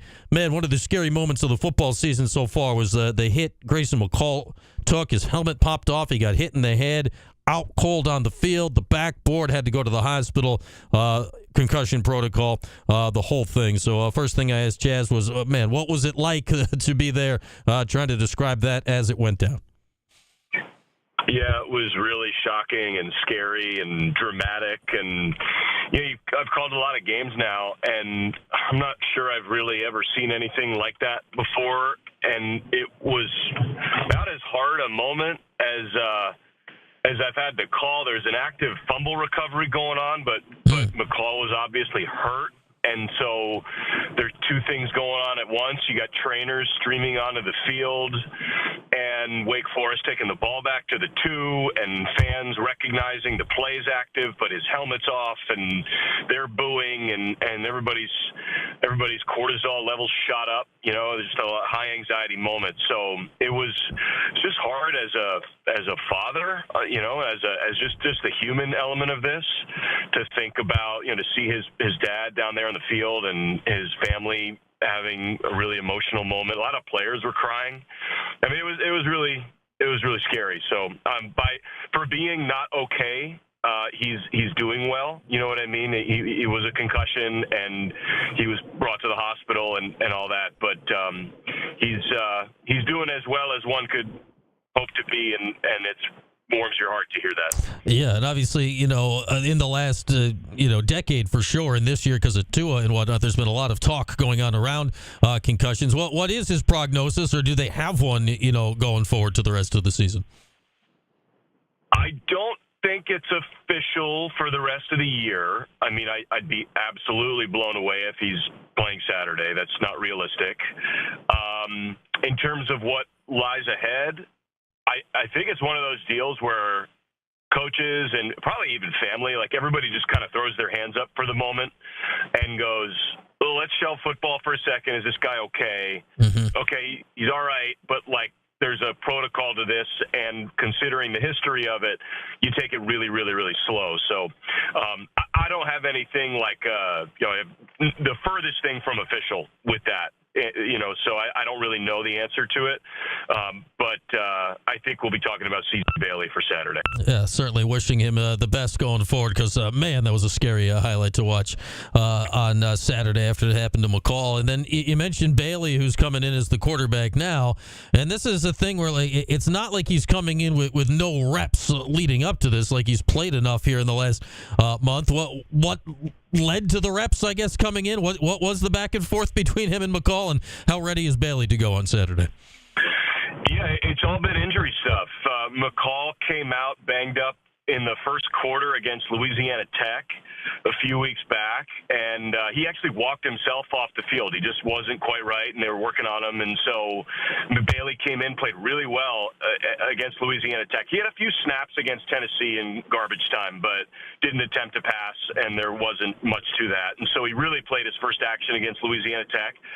He had 3 first-half passes, I think. One of them was a pick by Louisiana Tech. Actually, the kid made a heck of a play, the linebacker. It was more a credit to the defender than it was a discredit to Bailey. Second half, he was great, and he led the comeback, and they beat a pretty decent Louisiana Tech team, an improved Louisiana Tech team from last year, I suspect they'll say at the end of the year. So he has played a good bit. You know, he started against NIU. McCall was again, fighting injury and stuff. So Bailey had his first start against Clemson, which is just a heck of a way as a true freshman to get your first career nod. And look, by all accounts, he's ahead of the curve for a true freshman. You know, I think, especially with what even Syracuse's perspective is now, the fact that a guy like Kyle McCord or even Grayson McCall, like the fact that you can even get that guy now is sort of new, you know, even by portal standards. Like, oh, we're going to get Ohio State's 11-1 record starter. You know, the whole idea of like Hank Bachmeier even to Wake Forest, like these veteran QBs are going in the portal, and you can get a guy with 35 games of starting experience at really high levels. It's just very different, you know, and it's a lot to juxtapose against a guy like Bailey who's got literally 0 starts and just out of high school. So it's a different kind of player. And, you know, out of the box, right out of high school, Bailey, like I said, you know, really gifted, like obviously big time arm talent. He's an athlete in that he's got good speed. He's not looking to run first, right? It's pass first, but he certainly can, and got a kind of jovial disposition to him. He's a really smiley, you know, hop in his step kind of kid. There's a lot of pressure that comes with this, and he handles that really well. He's a really upbeat young guy. Some kids kind of grind themselves down, I think, if a mistake pops up. That's not C.J. Bailey. Yeah, Syracuse fans are quite happy they got Ohio State's quarterback from last year instead of having to toss a true freshman out there. It's working out rather well up in these parts, so we'll see how that kind of juxtaposition of things looks on Saturday. We got the voice of the Wolfpack, Matt Chazanow, with us. Cuse and NC State Saturday night, 8 o'clock down in Raleigh. And here we are, 12 years now for Dave Doran. Matt, I spent the whole offseason looking at this NC State team, and, they added McCall. They had a bunch back. And, I think they're going to have a really good year. It's been kind of touch and go this year for a variety of reasons. Defense hasn't quite been up to maybe Doran's year in, year out standards. What are you looking at the team right now, or are they setting themselves up for a strong back nine, kind of like they had last year? They could. I mean, I think NC State's that team with a 3-3 and 0-2 ACC record. That is what makes the ACC so hard, because you go on the road to a place like Carter Finley and it's a night kick, and I think that the place will be pretty frothy, right? It's going to be a hostile spot for Syracuse, and it's going to be a really hard place to win on the road, and I do think it's very possible NC State could have a really strong second half of the year. And I know that was the hope and to some degree expectation at the start of the year, certainly the hope. And shy of the Wake Forest game, shy of last game against the Demon Deacons that came down to the absolute last threads of the ball game and the last drive where Hank Bachmeier converts a heroic 4th and 10 and avoids a strip sack fumble to maintain the drive, and really skin of their teeth stuff, and good credit to them. They played really well in the fourth quarter, but super tight ball game. Shy of that, if NC State's 4-2 and 1-1 in the league, the rhetoric's probably more like, hey, their only losses are neutral site against a really good Tennessee team and an obviously difficult road game at Clemson. I mean, you didn't fare well in the first quarter, and you got smacked late against Tennessee, but there's no shame in losing to the Volunteers and the Tigers. But the Wake Forest game, you go, well, now hang on a second. It's win-loss, win-loss. We're alternating, and what were expectations, and what's this going to land like? And, I think that there's a ton of meat on the bone. Last year was the accentuated version of that. You struggle to start and win 5 straight. It's a heck of a finish, to say the least. But I could see it. Higo, I could see NC State having a really strong back half of the year for sure. All right, and we're all hoping up here. It doesn't start on Saturday night, but certainly could. So Syracuse fans are watching this game Saturday night, Matt. We've talked about the quarterback situation. What weapons on offense do Orange fans need to keep their eye on? Well, Concepcion, he wasn't in the game against the Orange a couple of years ago, and I know you didn't see him last year firsthand. He hasn't had the same statistical output, but that's because he's gotten double-teamed in bracket coverage and all the attention, and deservedly so. I mean, he's a prototype NFL slot receiver. He had one of the great freshman years in college football last year. He's the ACC Freshman of the Year, and super quick, really precise route runner, great hands. He's also, they got him wildcat running back last year, jet sweeps. How do you get him the ball? Because he can pop one. So there's that, right? And then the running back room was really supposed to be, and by all accounts still is, led by Jordan Waters, but Kendrick Raphael's been excellent. He's just a sophomore, and he led the way last game with 75 yards and a touchdown. I mean, he was very good last game, and I think the very underrated non-statistical thing with running backs is always pass protection. The kicker there is not to protect the quarterback, but I think it's predictability. If you bring a running back in and he can't pass block, the defense can key in and go, well, this guy's in, we know it's a run. And so if you can pass block, it just makes that option, it makes it that much harder for the defense to try to figure out what play is to come, which is 85% of the game at this level. If you're predictable, then it's kind of ball game. So he was great at that, and they can pass it or run it when he's in the ball game. And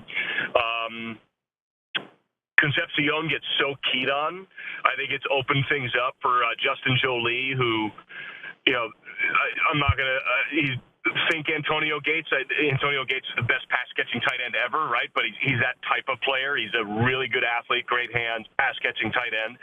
And then a whole slew of really gifted outside guys that Bailey's kind of developed some chemistry with here. So That's part of the optimism. It's the line's been good. The offensive line's been good. And I don't know. I could see the offense figuring it out here in the back half of the year and scoring some points. And, they scored 30 against Wake Forest. Give them a chance to win for sure. All right. Lastly, Chaz, on the defensive side, a name Cuse fans are familiar with is Jihad Carter. He went in the portal last year to Ohio State. Things did not work out there. Now he's down in Raleigh. How's Jihad, our guy Jihad, doing down there this year? Yeah, Carter played a bunch to start the year, and, he's been in the last couple of weeks. There's a Maryland transfer at the very same spot named Tamarcus Cooley, and it's one of these deals where, look, Carter's playing, but, Cooley's been great, and you can look at Cooley's stats the last couple of weeks, and he's been scooping up a lot of snaps and ascending in the depth chart, so I would call that squarely a position battle right now, and in fact, what I think is a better way to put it is really it's just a point of depth. You can play both guys and feel really good about it because they're both high-level players. They're power league transfers. And so specific to the nickel spot where they had Carter, you really have two guys if you're NC State. Secondary is a strength. Wake Forest last game came in 13th in the nation in pass offense and finished at less than half their total, right? At about half their total on average. So, I think if you're an Orange fan and you're looking at Kyle McCord and Pena and Gadsden and all the weapons, and by the way, I know Ross Simmons. He had a monster game against Washington State last year. He's a really nice player from Colorado State that, Cuse fans, I'm not sure have totally had an appreciation for yet because he's been banged up. That's a bigger portal get, an all Mountain West guy than he's been able to go. There are a lot of Cuse weapons. That's a really fun battle. The NC State secondary, the defense, the way they heat up the pocket with a lot of blitzes. I think the pass game for Syracuse and the defensive pass game, right? The secondary and what the NC State does to try to heat up McCord a little bit is one of the really fun elements of this chess match. All right, there's our guy Matt Chazanow, voice of the NC State Wolfpack, and we'll see. Man, Jihad Carter. It's grass ain't always greener, right? He left a couple of years ago for Ohio State. Didn't work out there and didn't really have a role here at NC State now. Had a starting role, and now he's more in just a receding role, it appears to. But I like Jihad here. And he was like his last year at Cuse, he got hurt down the stretch. But, man, he was having a great season. Tamarcio 44. No. We are not on the radio tonight. We are hanging Q Sports Talk exclusive for just pregame. We'll be on the radio for postgame and here on Q Sports Talk. Thanks for realizing where we're at, though, and checking in. As you may have noticed now, as of a minute ago, the Crunch broadcast has just started. So the Crunch are playing Game 2 of their season tonight. That is on 97.7 this evening. They started the Galaxy Cup Series quite well last night on the road. Season opener at Utica, 1-5-0. Home opener is puck dropping in about 15 minutes, the Belleville Senators in town. So that's why we're doing a Q Sports Talk exclusive show here tonight. Man, and we were all kind of watching during playing back that interview with Chaz. The end of this Pitt-Cal game here. Cal got into field goal range, bad snap, not a great hold. Kicker clearly was bothered by it and blew the kick that would have given Cal the lead with right around 2 minutes to go. It's still 17-15 Pitt. Pitt is going to have to punt the ball away here. Cal is out of timeouts. They're going to punt the ball with about 55 seconds. Is Pitt gonna punt it here, or are they going to wait to call the timeout here? What are they doing? Narduzzi's going to wait to call the timeout here. So, yeah, they called timeout with 55. The clock didn't stop. They're going to need to reset the clock. There will be about 55 seconds left. So, Cal's going to have no timeouts. Where's the ball at? Well, depending on how this return goes, they're probably going to need 30-ish yards maybe to get back into field goal range for a guy that just makes the kick with no timeouts. So, we'll see here. If Pitt hangs on, and good point by you guys in the chat here, if Pitt hangs on, Pitt will be A, ranked, they're 22nd right now, and B, undefeated. They'll be 6-0 when Syracuse heads to Acrisure, a.k.a. Heinz Field, in a couple of weeks. because Pitt and Cuse both off next weekend in advance to the Thursday night game. So Pitt will be ranked. That would be a third-ranked matchup of the year if they hang on here. There's no, obviously, they fall out if they're still undefeated. All right, here's the punt again. Man, if we were Syracuse, we'd be a little nervous right now. Pitt's punt did not get almost blocked. We got you got to catch that punt, dude. Come on, Cal. What are you doing? Just cost your team like 10. You have to catch that punt. You got to take a little risk here. There's 40 seconds left in the game. What are you doing, man? All right, so Cal has the ball at, where'd that go out? About the 20? Where'd that go out? Man, you got to catch that punt. You just cost your team at least, even if you muff it, I realize the muff would look bad. You got to run up. You got to try. You just cost your team 10 yards, 15 yards. Now you're back at the 20. You probably got to get at least to the other 30. Now you got to get 50 yards instead of 30 yards. Oh, that's bad. That's really bad.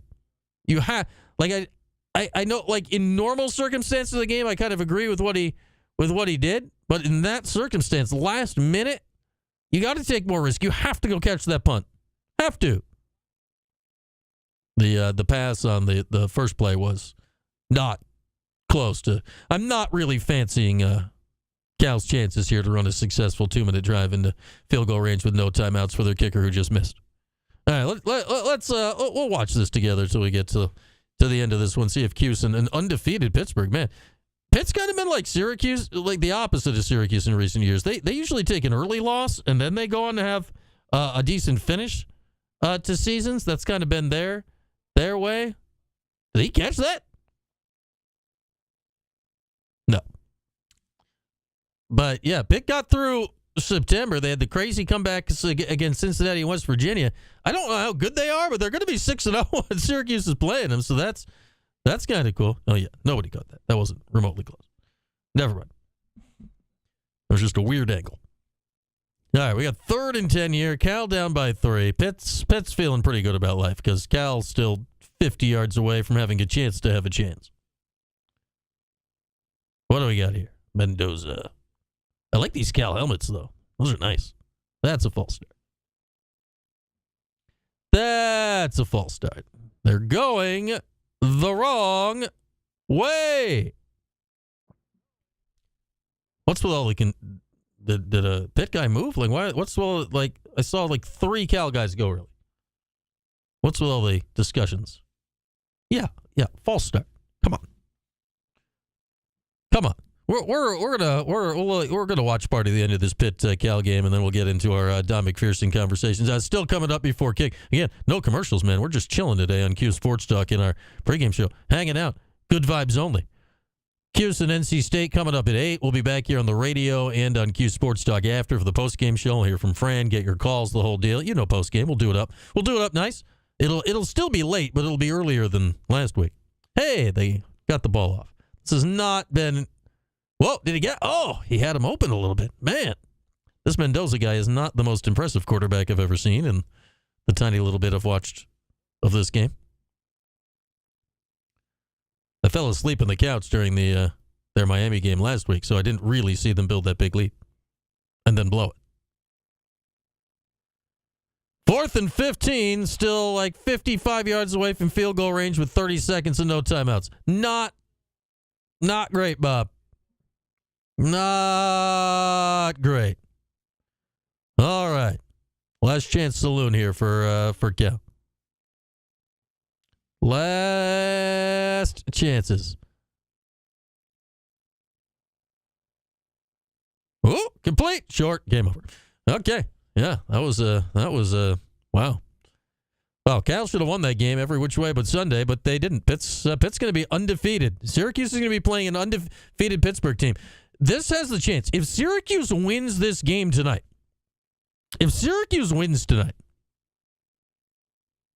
this is going to be the biggest Cuse. This has a chance to be the biggest Cuse Pittsburgh game, and I don't know how long. Man, when's the last time that Cuse and Pitt would have played a game with actual national relevancy? I go back to 2018. Obviously Syracuse was coming off the Clemson loss that year, the tight Clemson loss, and obviously they had the great team and they had the 14-0 year and they blew it against Pitt. That Pitt team was okay. I can't think of the last time that Syracuse and Pitt would have played a game that actually would have meant something on the national stage. Like if Syracuse can win this game tonight, and again, it's still a big if. I get NC State's. I'm not sold on this version of NC State like I was preseason. I thought they were going to be really good. They have not been. This Pitt team, they're undefeated, but they are shaky, but they're undefeated. There's something to it. Hey, Syracuse was 6-0 2 years ago, too. And then would lose to Pitt later in the year. But Syracuse might be going down to Pittsburgh if they can win tonight. Syracuse will be going to Pittsburgh in less than 2 weeks at 5-1, one play away from being 6-0, or one play away from being worse. But you see here, against a 6-0 Pitt team, Syracuse might be ranked by then. If they're 5-1, whether they get in this week, there'd be more teams that lose next week. Like, that could be a Thursday. Like, there's a chance here that in 2 weeks, Syracuse and Pittsburgh is a ranked v. ranked national TV Thursday night game. Like, did not have that on the bingo card preseason. That's crazy. That's crazy. Now, Syracuse has got to win here. But that is suddenly a potentially, legitimately really important game when it comes to ACC and all of that. We'll see if Syracuse can win tonight. They need to win. Some Cal guy got hurt. That doesn't. He's being helped off by a lot of people. All right, Pitt's going to hang on and win this game. One knee will put it in the books here. Okay, so we've solved that. So Syracuse will be playing its third ranked opponent of the year in Game 7. And what's kind of shocking is that none of the ranked opponents they played are the one they're playing tonight. NC State was the one that was ranked preseason. Yet somehow Georgia Tech was ranked at the time. UNLV was ranked at the time. Pitt will be ranked at the time of the game in a couple of weeks. We talked 9 months about this schedule, and wow, it has gone tipsy-turvy, upside down from what we thought, and it still stayed. And this is why I said preseason. The schedule is trickier than we're giving it credit for, but we didn't quite know why. I looked at the schedule, I'm like, man, there's all of these teams that who knows what they are. Well, some of them are rising up, some are falling back, but that's why it's going to be a tricky finish. But at the same time, this is why people are looking at Syracuse, and people that this year they have Syracuse on their schedule are like, oh, that's a tricky game, too. This is a tricky game, too. Texan Mark will know the first year. Yeah, NC State has been a house of horrors. My goodness, has it been. My goodness, has it been. It has been a house of horrors. Syracuse has won there once ever. I got to give you that. Wait, I got to give you that. Here's a little stat for you. Little nugget, because it's this day in SU football history. Brought to you by the Shep Family Funeral Home. Celebrate your loved one with help from Shep and the Shep Family Funeral Home. Visit shepfamily.com. Syracuse in ACC games all time has been to Raleigh 5 times, so this will be number 6. They were there in 13, 15, 17, 19, and 21. In those 5 games, the Orange are averaging just 21 points a game. So they don't go down there and light it up.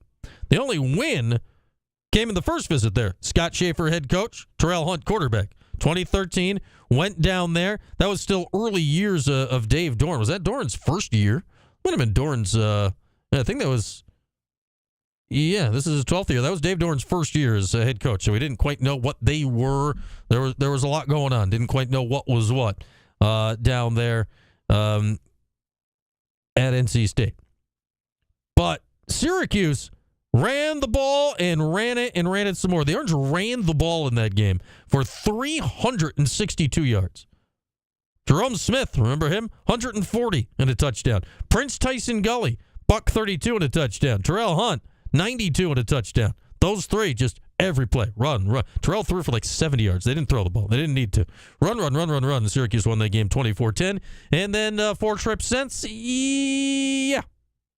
hasn't gone great. Bradley Chubb stole Eric Dungy's towel the one time. That was one of the, I was standing there on the sideline like, did that just happen? Did that just happen? That did just happen. It was bizarre. But yeah, it has been a house of horrors. It has been a house of horrors for sure for Syracuse. All right, let's get a little bit from Don McPherson. From my conversation with him on Thursday. And speaking of why I'm so intrigued with the rest of this season. Now look at Syracuse's offense. You got McCord. You got LeQuint, who's a threat running and receiving. Yasin Willis had a little breakout moment last week. You've got Arande. Reports of his demise premature. You've got Jackson Meeks. Okay. You've got Trevor Pena, who had the amazing start to the season. And you've gotten back into the lineup Justice Ross Simmons. I am expecting, I don't know if I'm expecting or hoping or some combination of the both, to see more of Ross Simmons tonight. You have weapons. So I was talking to Donnie, like the first thing we got into, all right, if you are a defense, if you're NC State tonight and you look at all these weapons across the board, what do you do to attempt to stop this Syracuse offense? Conventional wisdom would say, yeah, you got to try to shut down. You got to try to get to the quarterback, and you got to try to shut down that pass game, try to contain it. But then all of a sudden, LeQuint Allen has the kind of game he had, and NC State has not been that good against the run.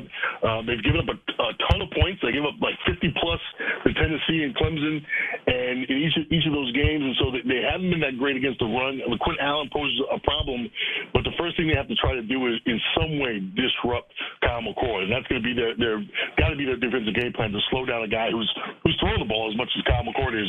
You have to try to disrupt his pass game and disrupt it early so that he starts to they have to rely on the run game.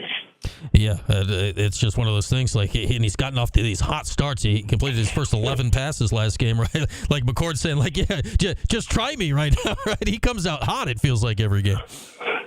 He does, and I think he's getting his rhythm. When you hear Fran Brown talk about him as not just as a leader, but as a thinker, you could see him, in games. You say he gets hot early, and then as mature quarterbacks do, you start to figure out how you can work the defense in terms of the choices you make. And I think he's a smart enough guy that if he gets hot early, he gets the confidence underneath him that he can take some chances and he can be a little creative in how he goes through his reads. Don McPherson with us, and we once again, Donnie, arrive at the elephant in the room. We spent a long time last week talking about place kicking. That, at least for a week, was fixed, though we didn't really see anything longer than an extra point or a field goal, if give or take the same length. And then we watched the punt game this week, and one gets blocked, and one would have been blocked if Stonehouse even had enough time to attempt kicking it. How does that happen? Like, I've never seen that before in that volume this early in the season. And easy solution, hard solution, what do you do in punt protection right now? If you could see my face, I kind of look like Yoda in like the first Star Wars when his face would just squinch up in a ball because he's thinking about the history of the Force. Special teams is such an interesting unit because, again, that's why I said that when you see starters on special teams, it indicates that there's a problem. And I hate to use that word because you hate to, again, not in that locker room, don't know what the concerns are. But when you see breakdowns in special teams, it's usually a lack of focus. And I've sat in those special teams meetings both, as a college guy and a pro guy, and it's all about attitude. It's all about getting the guys who aren't your starters to really dial in and to really be focused and to really take it as this is your time. And when you start to see those mental errors, you start to see those protection breakdowns. Kicking is one thing. Protecting the kicker is another thing. Protecting the kicker is football. Kicking is kicking.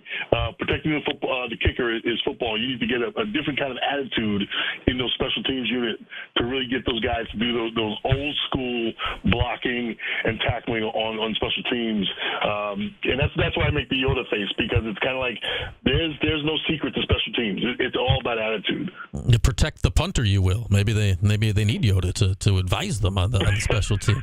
I don't know, Don. Protect the punter, you will. Nice point. It's so weird, right? Like, I've gone through literally my whole life. Like, on punts, you don't think anything of it, right? Like, Syracuse has always had excellent punting. You find yourself holding your breath now. It's a really weird way to watch a Syracuse football game. And, I hate to go back to what we were talking about earlier with the O-line. It's, again, without having a preseason, not knowing your starters, because you do have guys in transfer. And listen, guys don't transfer because they think they're going to go to special teams. They transfer because they think they're going to get on the field and be a starter.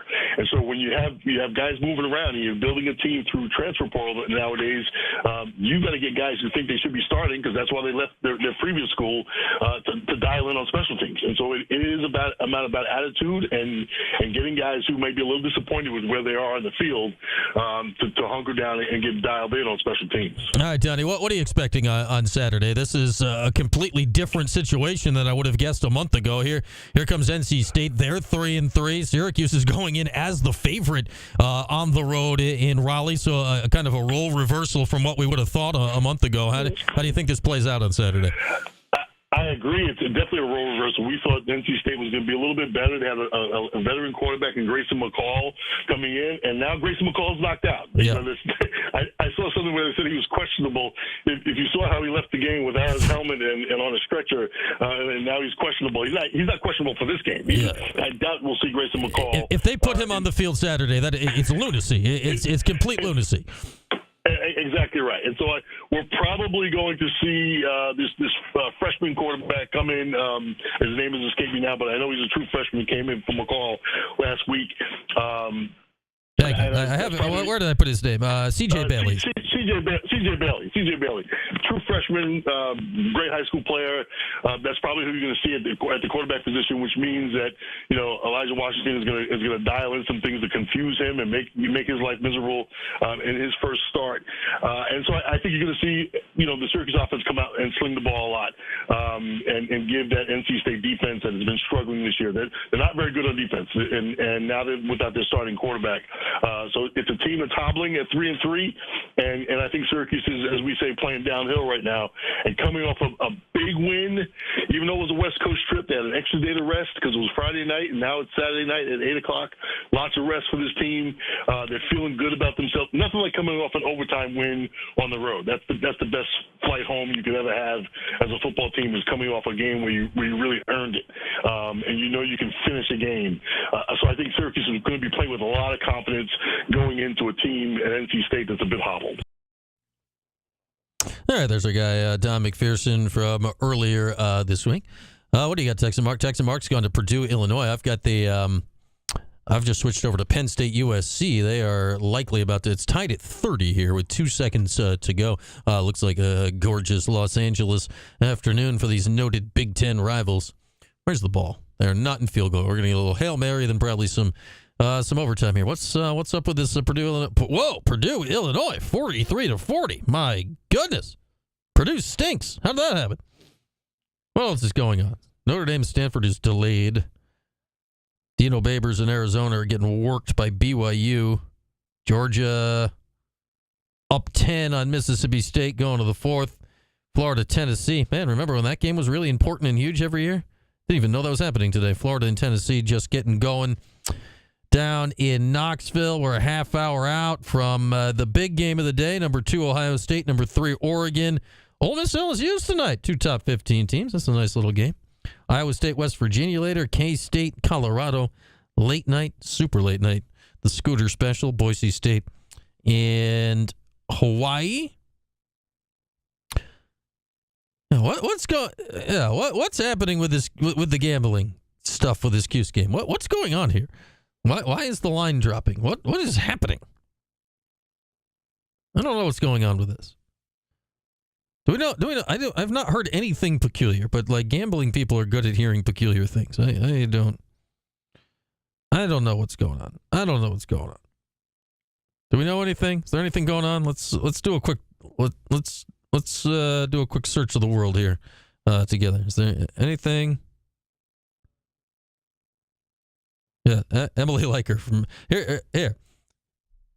Oh, we'll see if this calms you down. This is Emily from 16 minutes ago. She's there. She can see the field and the people. She says, I promise y'all, and she typed out y'all with the appropriate apostrophe. We appreciate that. I promise all I will LYK let you know if when I see anyone surprising not in uniform.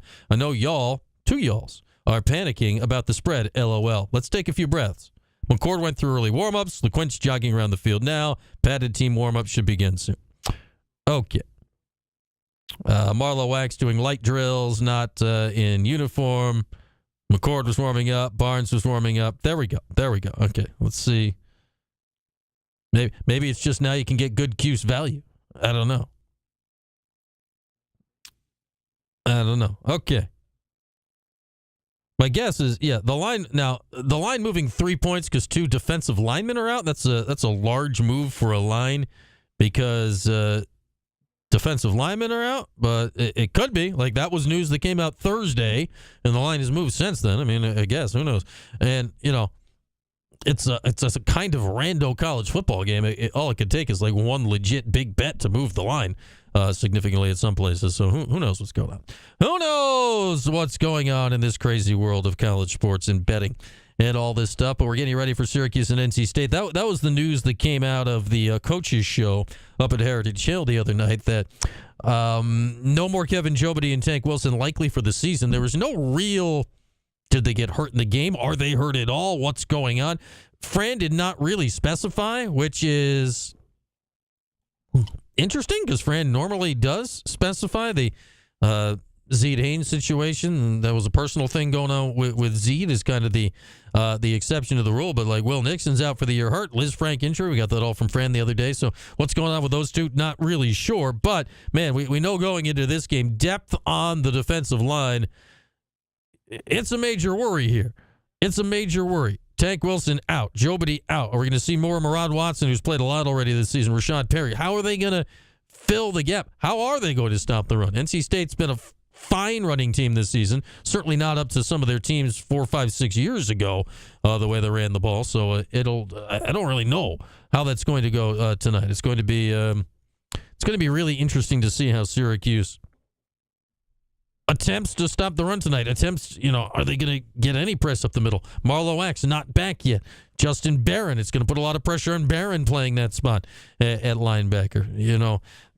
Isaiah Hastings is, but the Bama transfer, will he get more run? Will they slide some outside guys like a Chase Simmons, or do we get to see more Elijah Fuentes? I mean, there's a lot of options, but are any of them the right option? Like, it's one thing to have depth, but do you have usable depth?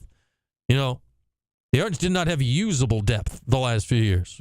So far this year, we've seen some usable depth in the secondary when needed at other spots. I think that's going to be a fascinating watch early on tonight. Paulie was looking up some stats earlier today.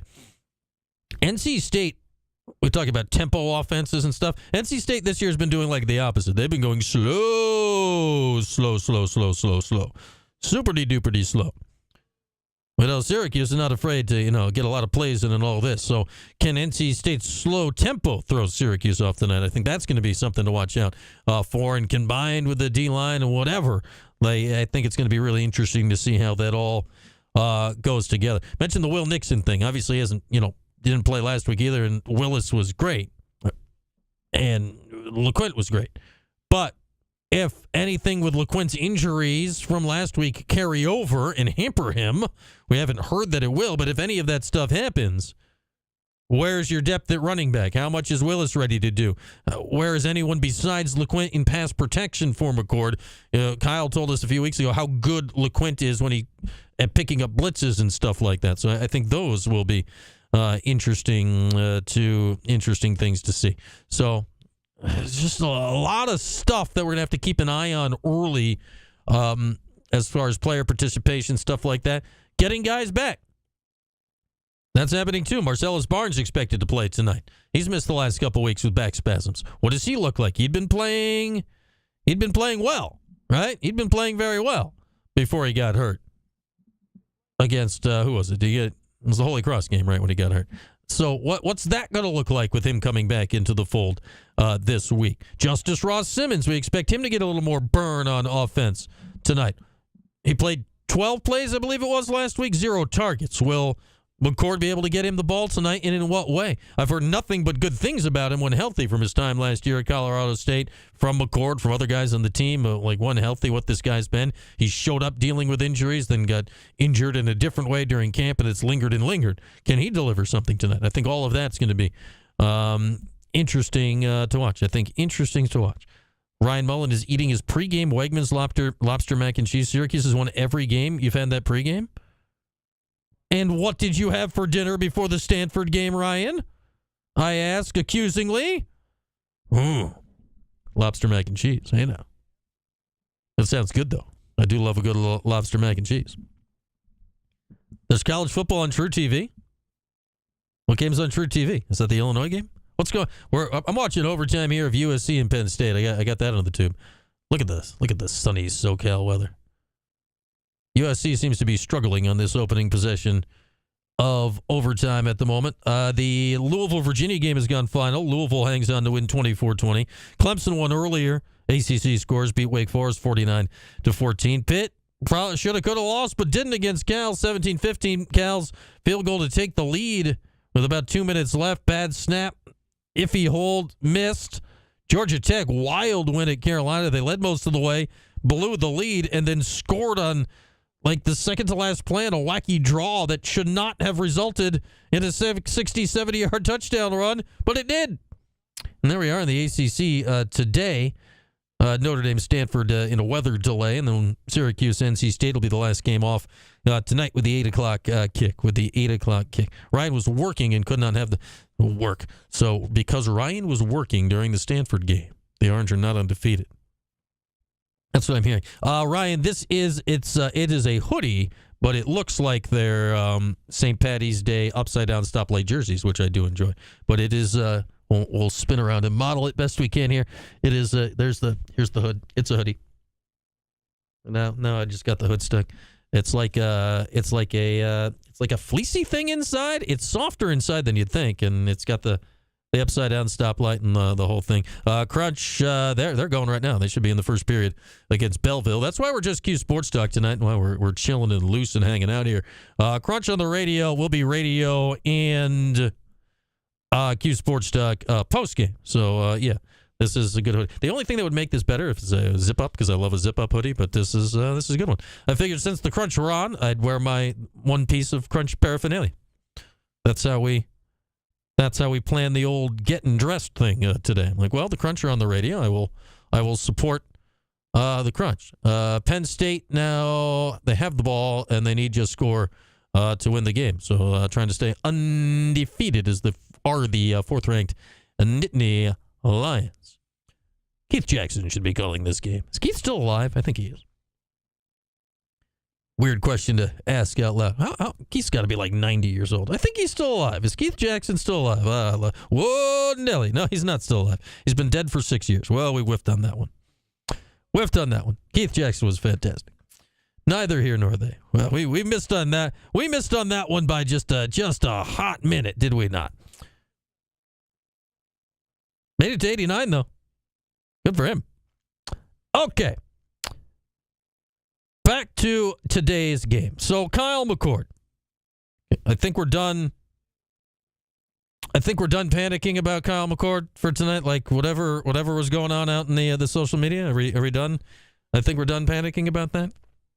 I think so. I know this. He was perfectly fine when I talked to him earlier this week. He joins me every Tuesday, brought to you by our friends at Davidson Ford of Clay and Davidson Chevy of Rome. Also every Tuesday, live at 11 right here on Q Sports Talk. Not this upcoming week because of the bye, but every Tuesday after that, the remainder of the way. Kyle McCord Show, 11 o'clock on Tuesday mornings. You get in the chat.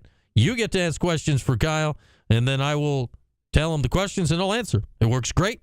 We love having Kyle every Tuesday. So we chatted this past Tuesday, and we got into the conversation first by asking him, what was it like to play in that wacky, wild game against UNLV last Friday night?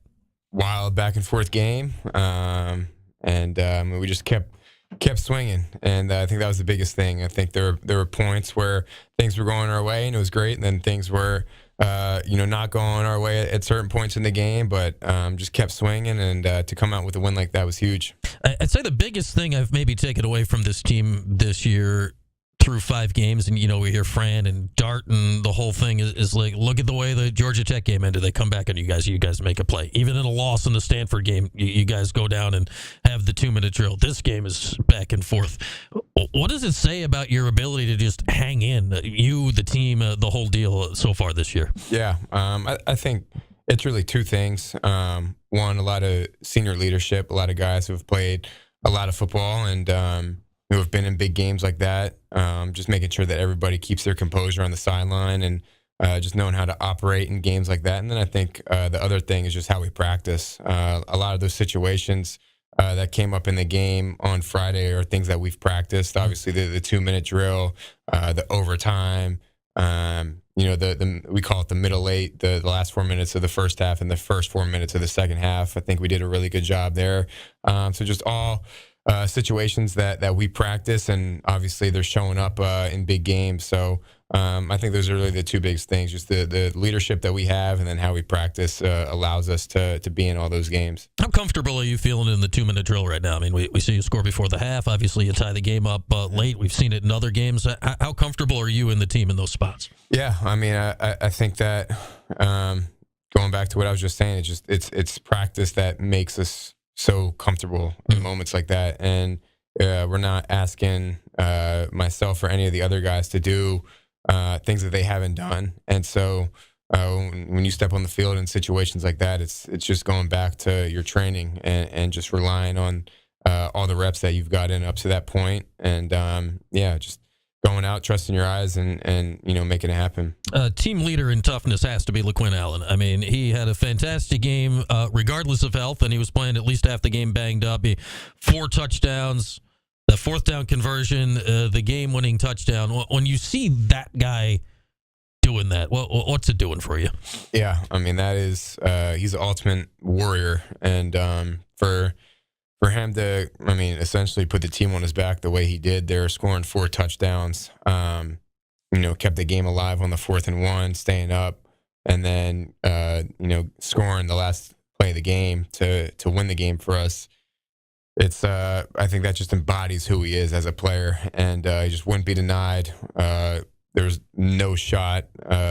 He was coming out, like, if his leg fell off, he'd be hopping. Yeah, he'd be hopping around there trying to run somebody over. Like, that's who he is. And so I love playing with him. I know all the guys love playing with him. And when you see someone that is just continuing to fight, I think it kind of lights a fire into the rest of the guys. We saw him. I think it was maybe the second time he had to leave for a little bit. You seen Willis coming in the game, and like the first play after I think it was after Deuce's pick, maybe. Yeah. That he rips off a 20-some-odd yarder to the end zone. Where's his development now? His freshman year coming. Yeah, I mean he does not look like a freshman back at all. It's a big dude. Yeah, no, he runs hard, and he's learning. He's a sponge, and that's what I think is really helping him develop at a faster rate. Is just how much he wants to learn. And when I'm talking to him, I can tell like he's picking it up and he's studying, and Coach Nixon's doing a really good job of coaching him up as well. And then I think just his raw talent, he doesn't look like a freshman back. And I think the way he runs, he doesn't run like a freshman back either. He runs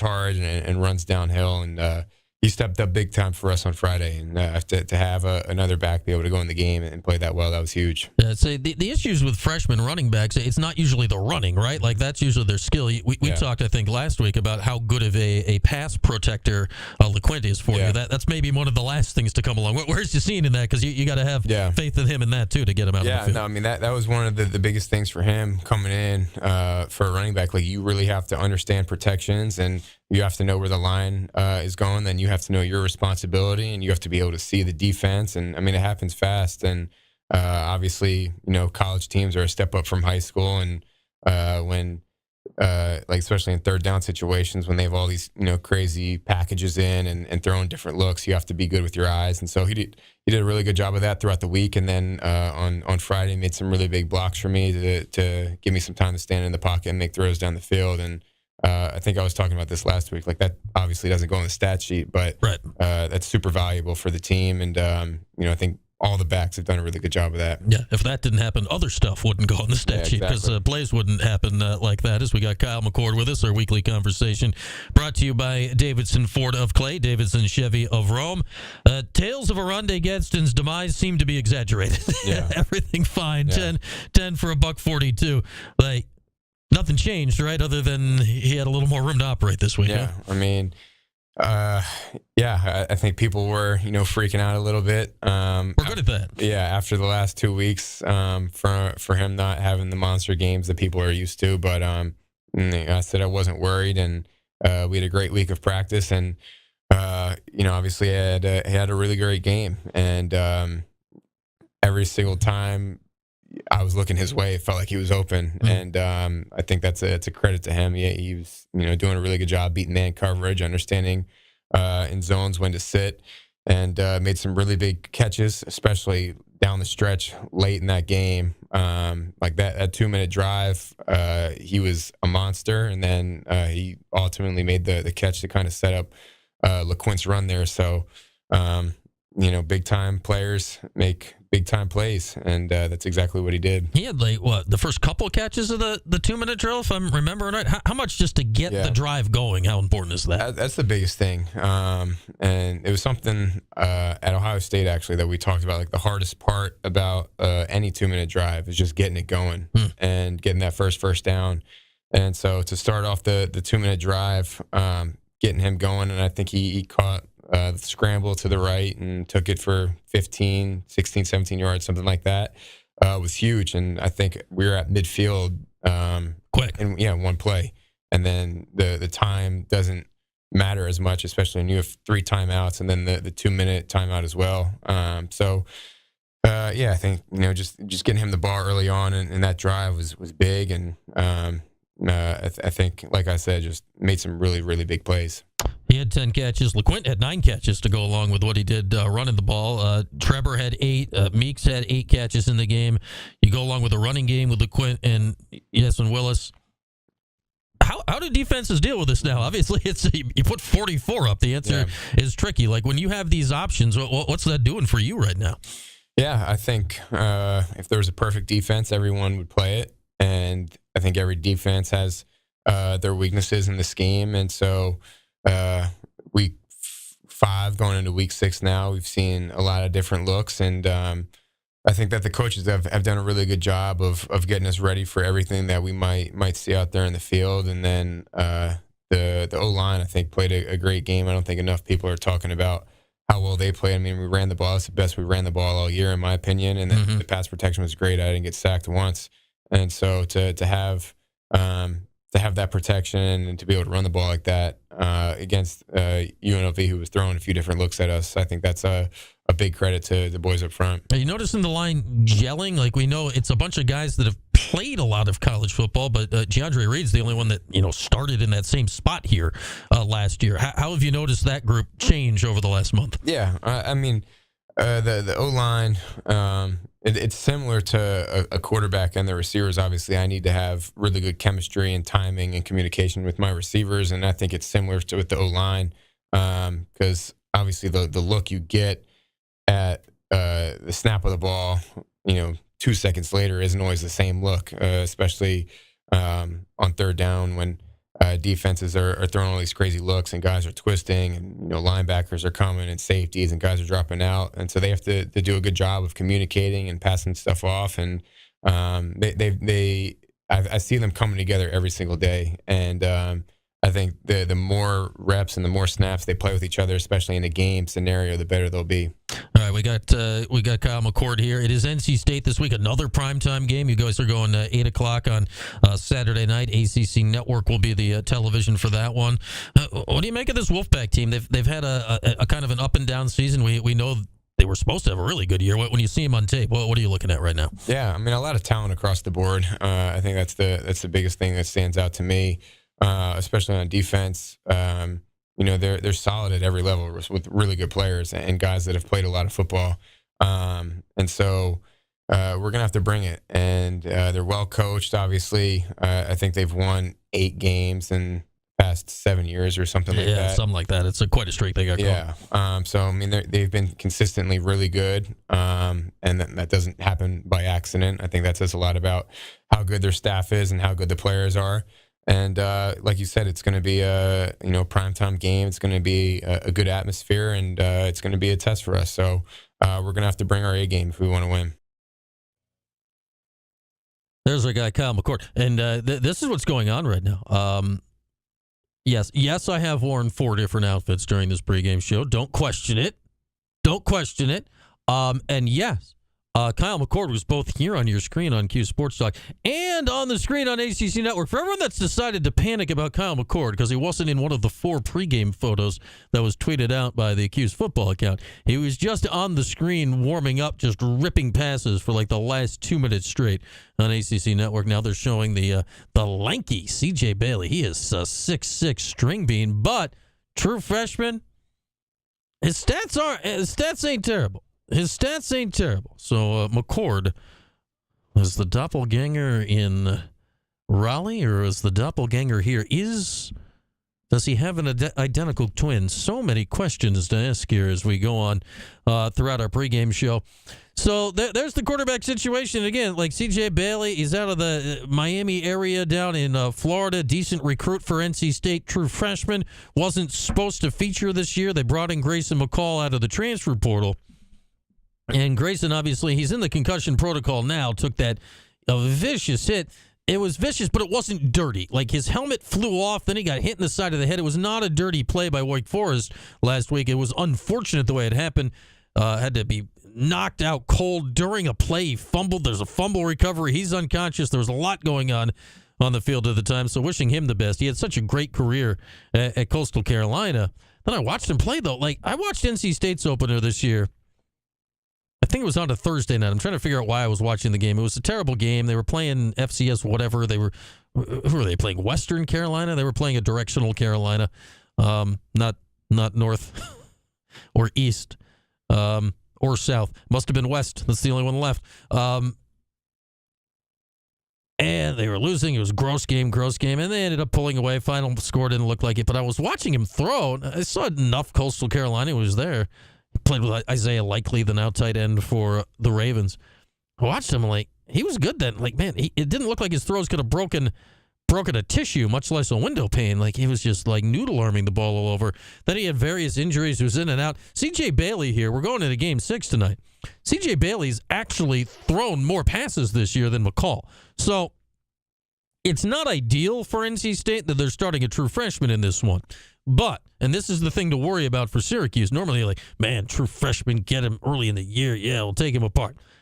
He started against Clemson. Now, yeah, they gave up 59 points and lost. They scored 35 points in the game. Like, this kid is good, but he is a true freshman. He has been prone to the turnover a little bit. He's been good for about a pick every game. That said, so is McCord.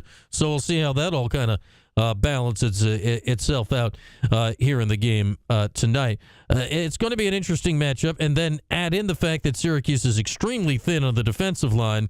Who's going to get pressure on McCord? Fadil Diggs obviously has been excellent. He had 2 sacks last week. Now you're NC State. You know the Orange are banged up on the D-line. How much... I'll be watching kind of 2 things when I'm watching the Syracuse D-line tonight. It'll be, all right, who's in the middle? For one, who's playing a lot of snaps? Is it successful or is it not? Can NC State run the ball up the middle or no?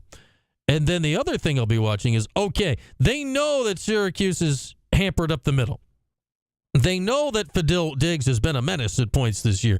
How much of NC State's blocking effort is going to be directed at Diggs? Speaking of, are they listening to us on the ACC network? Fadil has appeared on the TV. There he is. Q's wearing the classic road combos. They got the orange helmets, the white tops, and the orange pants tonight. Looking nice under the lights. Fadil's firing up the defensive lineman in the huddle during the warm-ups tonight. So who's going to play? Who's getting the minutes out of this group tonight? Michael Wilcocha is right there next to him. So ACC Network pregame show is on site. Taylor Tannenbaum and Dana Boyle down on the field discussing right now. So, yeah, there we go. The ACC goes to they now take their pregame and on-set show. They go to the site of the primetime game every week. That's why they are here in this one in Raleigh for Syracuse and NC State tonight. So, I haven't heard anything more. The point spread has dropped 3 points here in the last 2 days, which is eye-raising, but, you know, it doesn't necessarily take a lot to move spreads in games like this, so we'll have to see if anything happens, or if that's just people looking at Syracuse's D-line and saying, okay, maybe NC State's the play here in this game. So we'll see how it goes. We'll see how it goes here tonight. That's where my focus is going to be early on in trying to watch this game. We'll certainly discuss it in postgame right here on Q Sports Talk on the radio as well. Your calls, Fran Brown, all of that coming up postgame. Okay. With that all said, speaking of Fran Brown, we always love to hear from Fran Brown during the week. He joins Orange Nation every Thursday, generally. Next week, he will not join at all. There's no game. The week after, it will not be Thursday. The game is Thursday. The week after, he's going to do all of that stuff. Orange Nation, his show, Q&A, Heritage Hill, all that good stuff will be Tuesday next week. Not next week, the week after. Tuesday, the week after, getting ready for the Pitt game. So nothing next week with McCord or Fran back in action. We're just full Tuesday of fun. Kyle McCord show, Fran Brown show, all that good stuff coming up a week from Tuesday, getting you ready for undefeated and ranked 6-0 Pittsburgh on the road. That's going to be something. Man, if it can be 5-1 versus 6-0, ooh, doggy, that'll be something that we haven't seen in a while with Syracuse and Pittsburgh. All right, speaking of Fran, he was on Orange Nation earlier this week. Lots to talk about. That was his conversation with them was before he revealed that the D linemen were out, so that is why they don't get into that. But they start on the UNLV game and move on from there. Here's Fran with Steve and Paulie. What did you take away from that game Friday night as a coaching staff? We got a long way to go. Just got to keep working. But I did take that out. We were able to keep our players playing. It meant a lot that no one gave up, and that was something that was important. Make sure you have faith. Make sure you fight, and be ready to fight 5 quarters. Yeah, and I think no one epitomized that win more than LaQuint Allen. Everybody's talking about the game-winning touchdown run. How about that 4th and 1 on that final drive of regulation when it looks like he's dead to rights in the backfield, and he just willed his way to a first down, keeps the drive alive, you score, and then you win in overtime. Can you speak to, I guess, his performance specifically, just the way that those 2 runs, that one at the very end of regulation, that one in overtime, it just seemed to kind of epitomize the entire effort from the team? Relentless and tough. He's just relentless and he's tough. And he just wants to play all the time. Like, he loves playing football, so he wants to play football. There's nothing that he doesn't think he can do. So he's just relentless and tough, to be honest. And I wish that everyone on the football team would act like him. I always tell him, you're the second toughest guy on our football team. And so it's a good deal with him. Yeah, we spoke with LaQuint on Tuesday, and he was talking about what he calls Bloody Tuesday. I guess a lot of the players were telling us about this, the most intense practice of the week. It's Bloody Orange Tuesday. And the reason Orange Tuesday. Yeah. Tell us about that. The reason I say he's the second toughest is because I'm the first. So I'll be messing about it. But it's just this team run, and it's who we want our program. That's what we want our program to resemble, and that's what it should look like. And you do that so that way you understand and know no one else is practicing that way. They're not doing the things that we're doing all that time. So we just have a lot of fun. It's competitive. It's against each other. And it's just really extremely fun. Don't allow one person to stop you. So just keep going. But it's extremely fun. They got it from Kirby Smart, taught me that.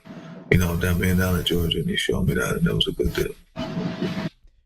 Coach, how would you say the offensive line is progressing? Steve and I kind of disagreed about how the offensive line played. I won't tell you who said what, but how are you grading out the offensive line? I would say they're a C, 75, a high C, maybe an 80, low B. I think they can do so much better. They're not maximizing their full potential. They're a lot tougher than they're showing. You gotta be a little bit lazy at times, so we gotta get better. We just gotta keep getting better, and that's in all aspects of the game, at every position. We all got room to grow. We all got room to get better. Like, coaching from myself on down, like, our entire organization has to continue to get better. Because what we've done isn't going to last. We talk about September was the pretenders, October is defenders. You're trying to defend who you said you were in September, and then getting ready for the contenders in November. So it means a lot. But I think everyone could get better. Coach, we talked about LaQuint's effort. I do want to ask you about Kyle McCord, who threw the ball 60-plus times. Midway through that fourth quarter, looks like you're about to take the lead. He throws an interception. UNLV goes on that long 94-yard, 10-play drive. They take the lead with under 3 minutes left. And then, he forgot about the mistake. He went out, let him down the field. You guys score, and then you score in overtime to win the whole thing. Yeah, I guess, can you speak to his leadership and how hard that is for a quarterback to make a mistake like that, feel like, oh man, I put my team behind the 8 ball now, we're down, and then to be able to lead them on a game-tying drive where he had to be accurate and precise. He converted some third downs, and then obviously with the pressure of overtime. Can you speak to, I guess, what that says about his leadership and really his maturity as a player to be able to do that? He puts the time in daily, and we do 2-minute situational football all the time, so he's always doing that in practice. So it was more so like another practice to him. We've done it. It wasn't his first time. He's been there before, so just went there and go down and get us the win. We want to put the ball in his hands at the end of the game as much as we possibly can, and we feel as though if the ball's in his hands at the end of the game, then we got a chance. So that's our motto. That's what we stand by. That's the entire team stand by, and that's what we feel. Coach, what's your theory on special teams? How important is it? And, everybody knows the problems you had, but, where does it rank in importance on your team? If you've seen how much special teams we've done throughout the spring and winter workouts, just working little different drills through the conditioning piece of it, you wouldn't understand how we are where we are right now. But we changed up a bunch of stuff. My importance is just as important as offense and defense. But we've changed up a bunch of stuff, got some things going on, and I think we'll get it fixed. I don't think we have to get it fixed. So we got an intelligent coordinator. I just felt as though it was time to take this complicated stuff and make it as simple as possible.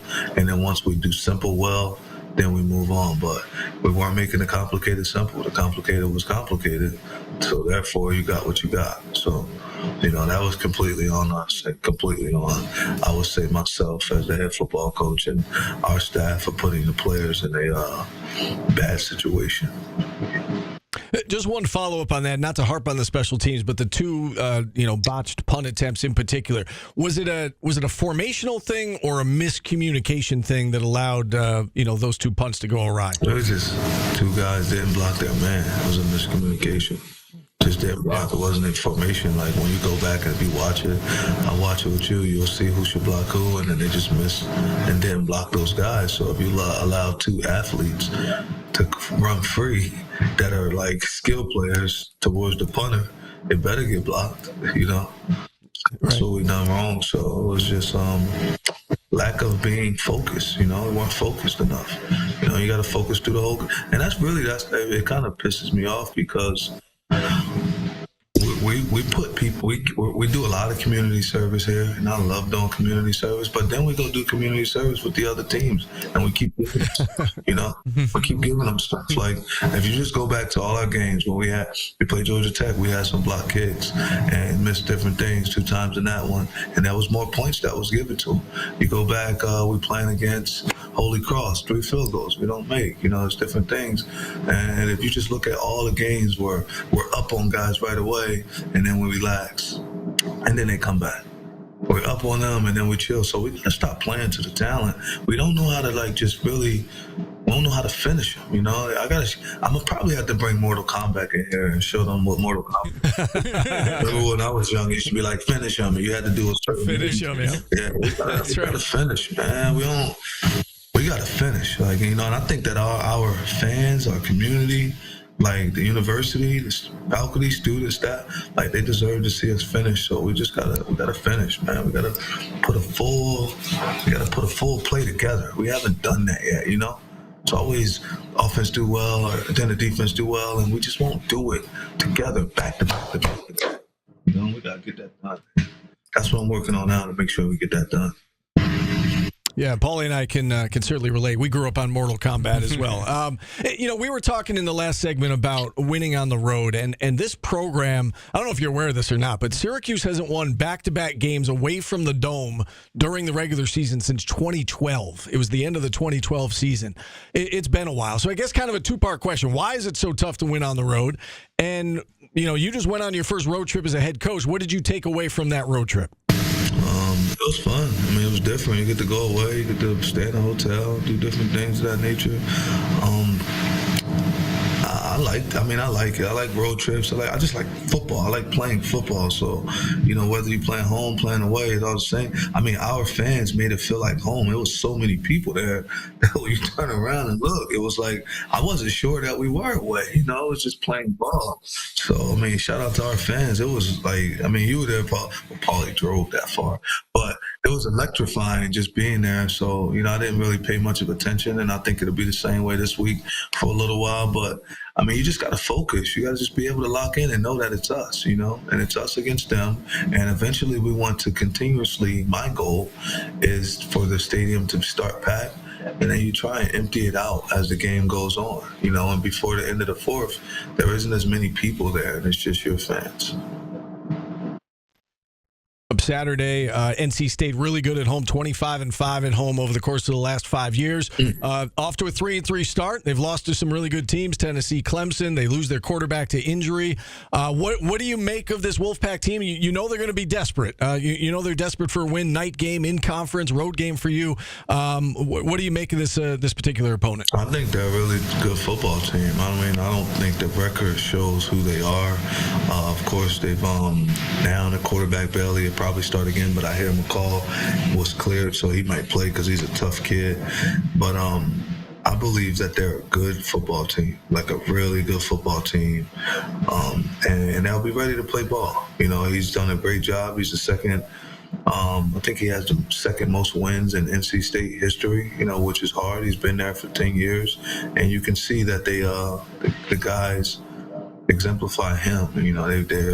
They're an example of who he is and how he's a tough guy and a real good football coach. So I just think that they're a really good team. I don't think their record shows who they are. I think that they just got off to a slow start. They're a good football team. So, we're excited to play it. We're excited to go in there Saturday night, 8 o'clock. And, this was the first place. My first college football game was at NC State. So I want to go up here and just see what it's like. All right. And Fran's going to see what it's like on the road in conference for the first time of his career. Fran Brown from Thursday on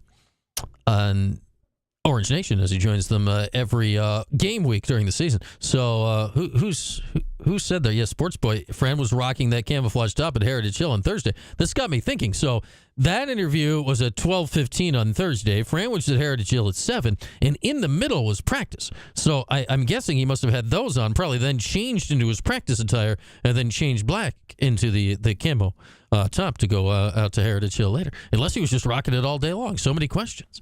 Now, we know I've worn like 4 outfits during the course of the show because, the magic of technology. But, what was Fran's order of operations with outfits on Thursday? So many questions that we can entertain here today. So here's we've had a lot of questions. Where's the game? Here's where the game's at. ACC Network tonight. It's the primetime game. We heard from Wes Durham earlier. Your TV broadcast crew is Wes Durham, Tom Luganbill, and Dana Boyle. Should be a good listen on the tube. Tonight, obviously, we want you to tune in on the radio as well. Learfield pregame coverage with our guy Tim Leonard and Adam Terry going on over on TK right now. Adam at Park will have the call coming up shortly down in Raleigh tonight. So that's over on TK. And then after the game, we all know the drill. We're going to come back here, Q Sports Tank, Q Sports Talk, he said, or the Crunch will be over by then. What's going on in this Crunch game? The reason we're not on the radio right now is because the Crunch are playing the Belleville Senators at the moment. Like, is there what's going on with this game? Is there a way to? No, I don't want to. Is there like a live stats? What's going on in this game? I don't know what's going on in this game. I suppose I could try to listen to the radio real quick. That seems tricky. What's going on in this Crunch game? I'm now curious, and we must find out before we wrap this up and give you our dream outcome. Brought to you by Liverpool Pool and Spas. What's going on in this Crunch game? We're going on. Let's check out the Twitter. They should be late first period right now. What's going on? Here we go. Belleville scores first. 1 minute ago. I guess it's 1-0 Belleville Senators. There we are. You can listen to that on ESPN 97.7 going on right now with our guy Lucas Vivalli, home opener for the Crunch Man. October 12th, already 2 games in. Okay, so kickoff just past 8 o'clock tonight, ACC Network, TK99. all that stuff. Yes, Ryan, you can ask Fran Brown his clothing routine. The next chance you'll have to ask him, go figure, is not on a Thursday, but on a Tuesday. It'll be a week from Tuesday when Fran will be up at Heritage Hill and will have been on Orange Nation earlier that day. No game next week, so no Fran next week, no Kyle McCord next week. Then buys are done. We're back into it rest of the way. We are humming with Q's football the rest of the way after next week. It'll be the Thursday for Pittsburgh, and then it'll be Saturdays from there on out. And man, oh man, it'll be November. Woo! Coming quick. Basketball's coming. All of it's coming. All of it's coming here. Okay, let's get into our dream outcome here. Brought to you by Liverpool Pool and Spas. All right, I said this yesterday. I'm just marking this down as a given going forward until proven otherwise. Kyle McCord, 350 yards, 3 or 4 touchdowns. Just put it right now. 11 o'clock, we'll check back. 11:30, McCord will be 3 and change, few touchdowns, maybe leading an important 2-minute drill down the stretch. It's just what seems to happen every week. So, yeah. Let's just chalk it up for happening again today. Here's what I'm feeling for LaQuinn Allen today. Yeah, he was banged up last week, but he was the toughest SOB out there, and he dragged Syracuse quite literally into the end zone to win the game last week. I got LaQuinn. I'm done predicting him to run for 100 yards. We're done with that. I don't know if it'll happen at all this season. The way Syracuse is going, it doesn't need to, because so many of the LaQuinn catches, he had 9 catches last week, they are runs. It's just done differently through the passing game this year. I got LaQuinn for 100 total yards. I got him finding the end zone again this week. Yasin Willis, he's the number 2 back now. Will Nixon out for the season. He'll be rumbling on the ground again. I got him north of 50 again as we saw the best Yasin Willis game last week. We know Aranda Gadsden. We know Trevor Pena. We know Jackson Meeks. We know that. They're all going to contribute in one way or another tonight. They keep saying we're going to see more Justice Ross Simmons. 12 snaps last week, no targets. This week, I'm diving in. I'm prepared to believe it. Justice Ross Simmons, how about 4 catches, 50, and a tutty tonight in his first productive game in a Syracuse uniform, the Colorado State transfer, Rochester native. All right, no Grayson McCall for NC State after that head hit last week. C.J. Bailey, the freshman, he's been solid, but somewhat turnover prone. NC State's defense has been prone to forcing turnovers. They're 11th in the country with 11 forced turnovers right now, a month and change into the year. Kyle McCord has been somewhat generous with the football. He's kind of prone to a turnover every game. I think both quarterbacks get intercepted at some point tonight. Be kind of wild if the NC State interception's Jahad Carter, Kyle's old teammate at Ohio State last year. That would be a weird, twisting thing. But I think the turnovers are going to offset tonight. Bold prediction. Syracuse will not have a punt block tonight. Hurrah. They better not have a punt. I'm going to lose my ever-loving mind if they have a punt block tonight. At the time, and probably continuously from then to whenever postgame is. If Syracuse has another punt block tonight, you're just going to turn on postgame later in the middle of me losing my ever-loving mind. So hopefully, I don't want to lose my ever-loving mind tonight. So hopefully that's not what happens. All right. Syracuse has not done well in Raleigh. As I told you earlier, they're 1-4 all-time in Raleigh as ACC foes. Syracuse is only scoring 21 points a game in their trips to Raleigh. They haven't won there in 11 years. That all said, dream outcome tonight from Liverpool Pool and Spas. The Syracuse offense, they don't slow down much. I don't think they get slowed down much tonight either. My final score tonight, Syracuse 31, NC State 27. The Orange go to 5-1. Next week off, and then a Thursday night matchup in Pittsburgh between ranked 6-0 Pittsburgh and potentially ranked 5-1 Syracuse.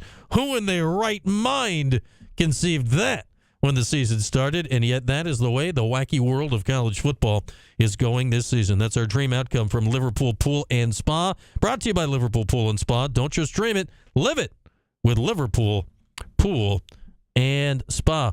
All right, not seeing any last-minute things coming in. We got about 10 minutes left till kickoff here. Again, ACC Network to watch it. TK99 to listen.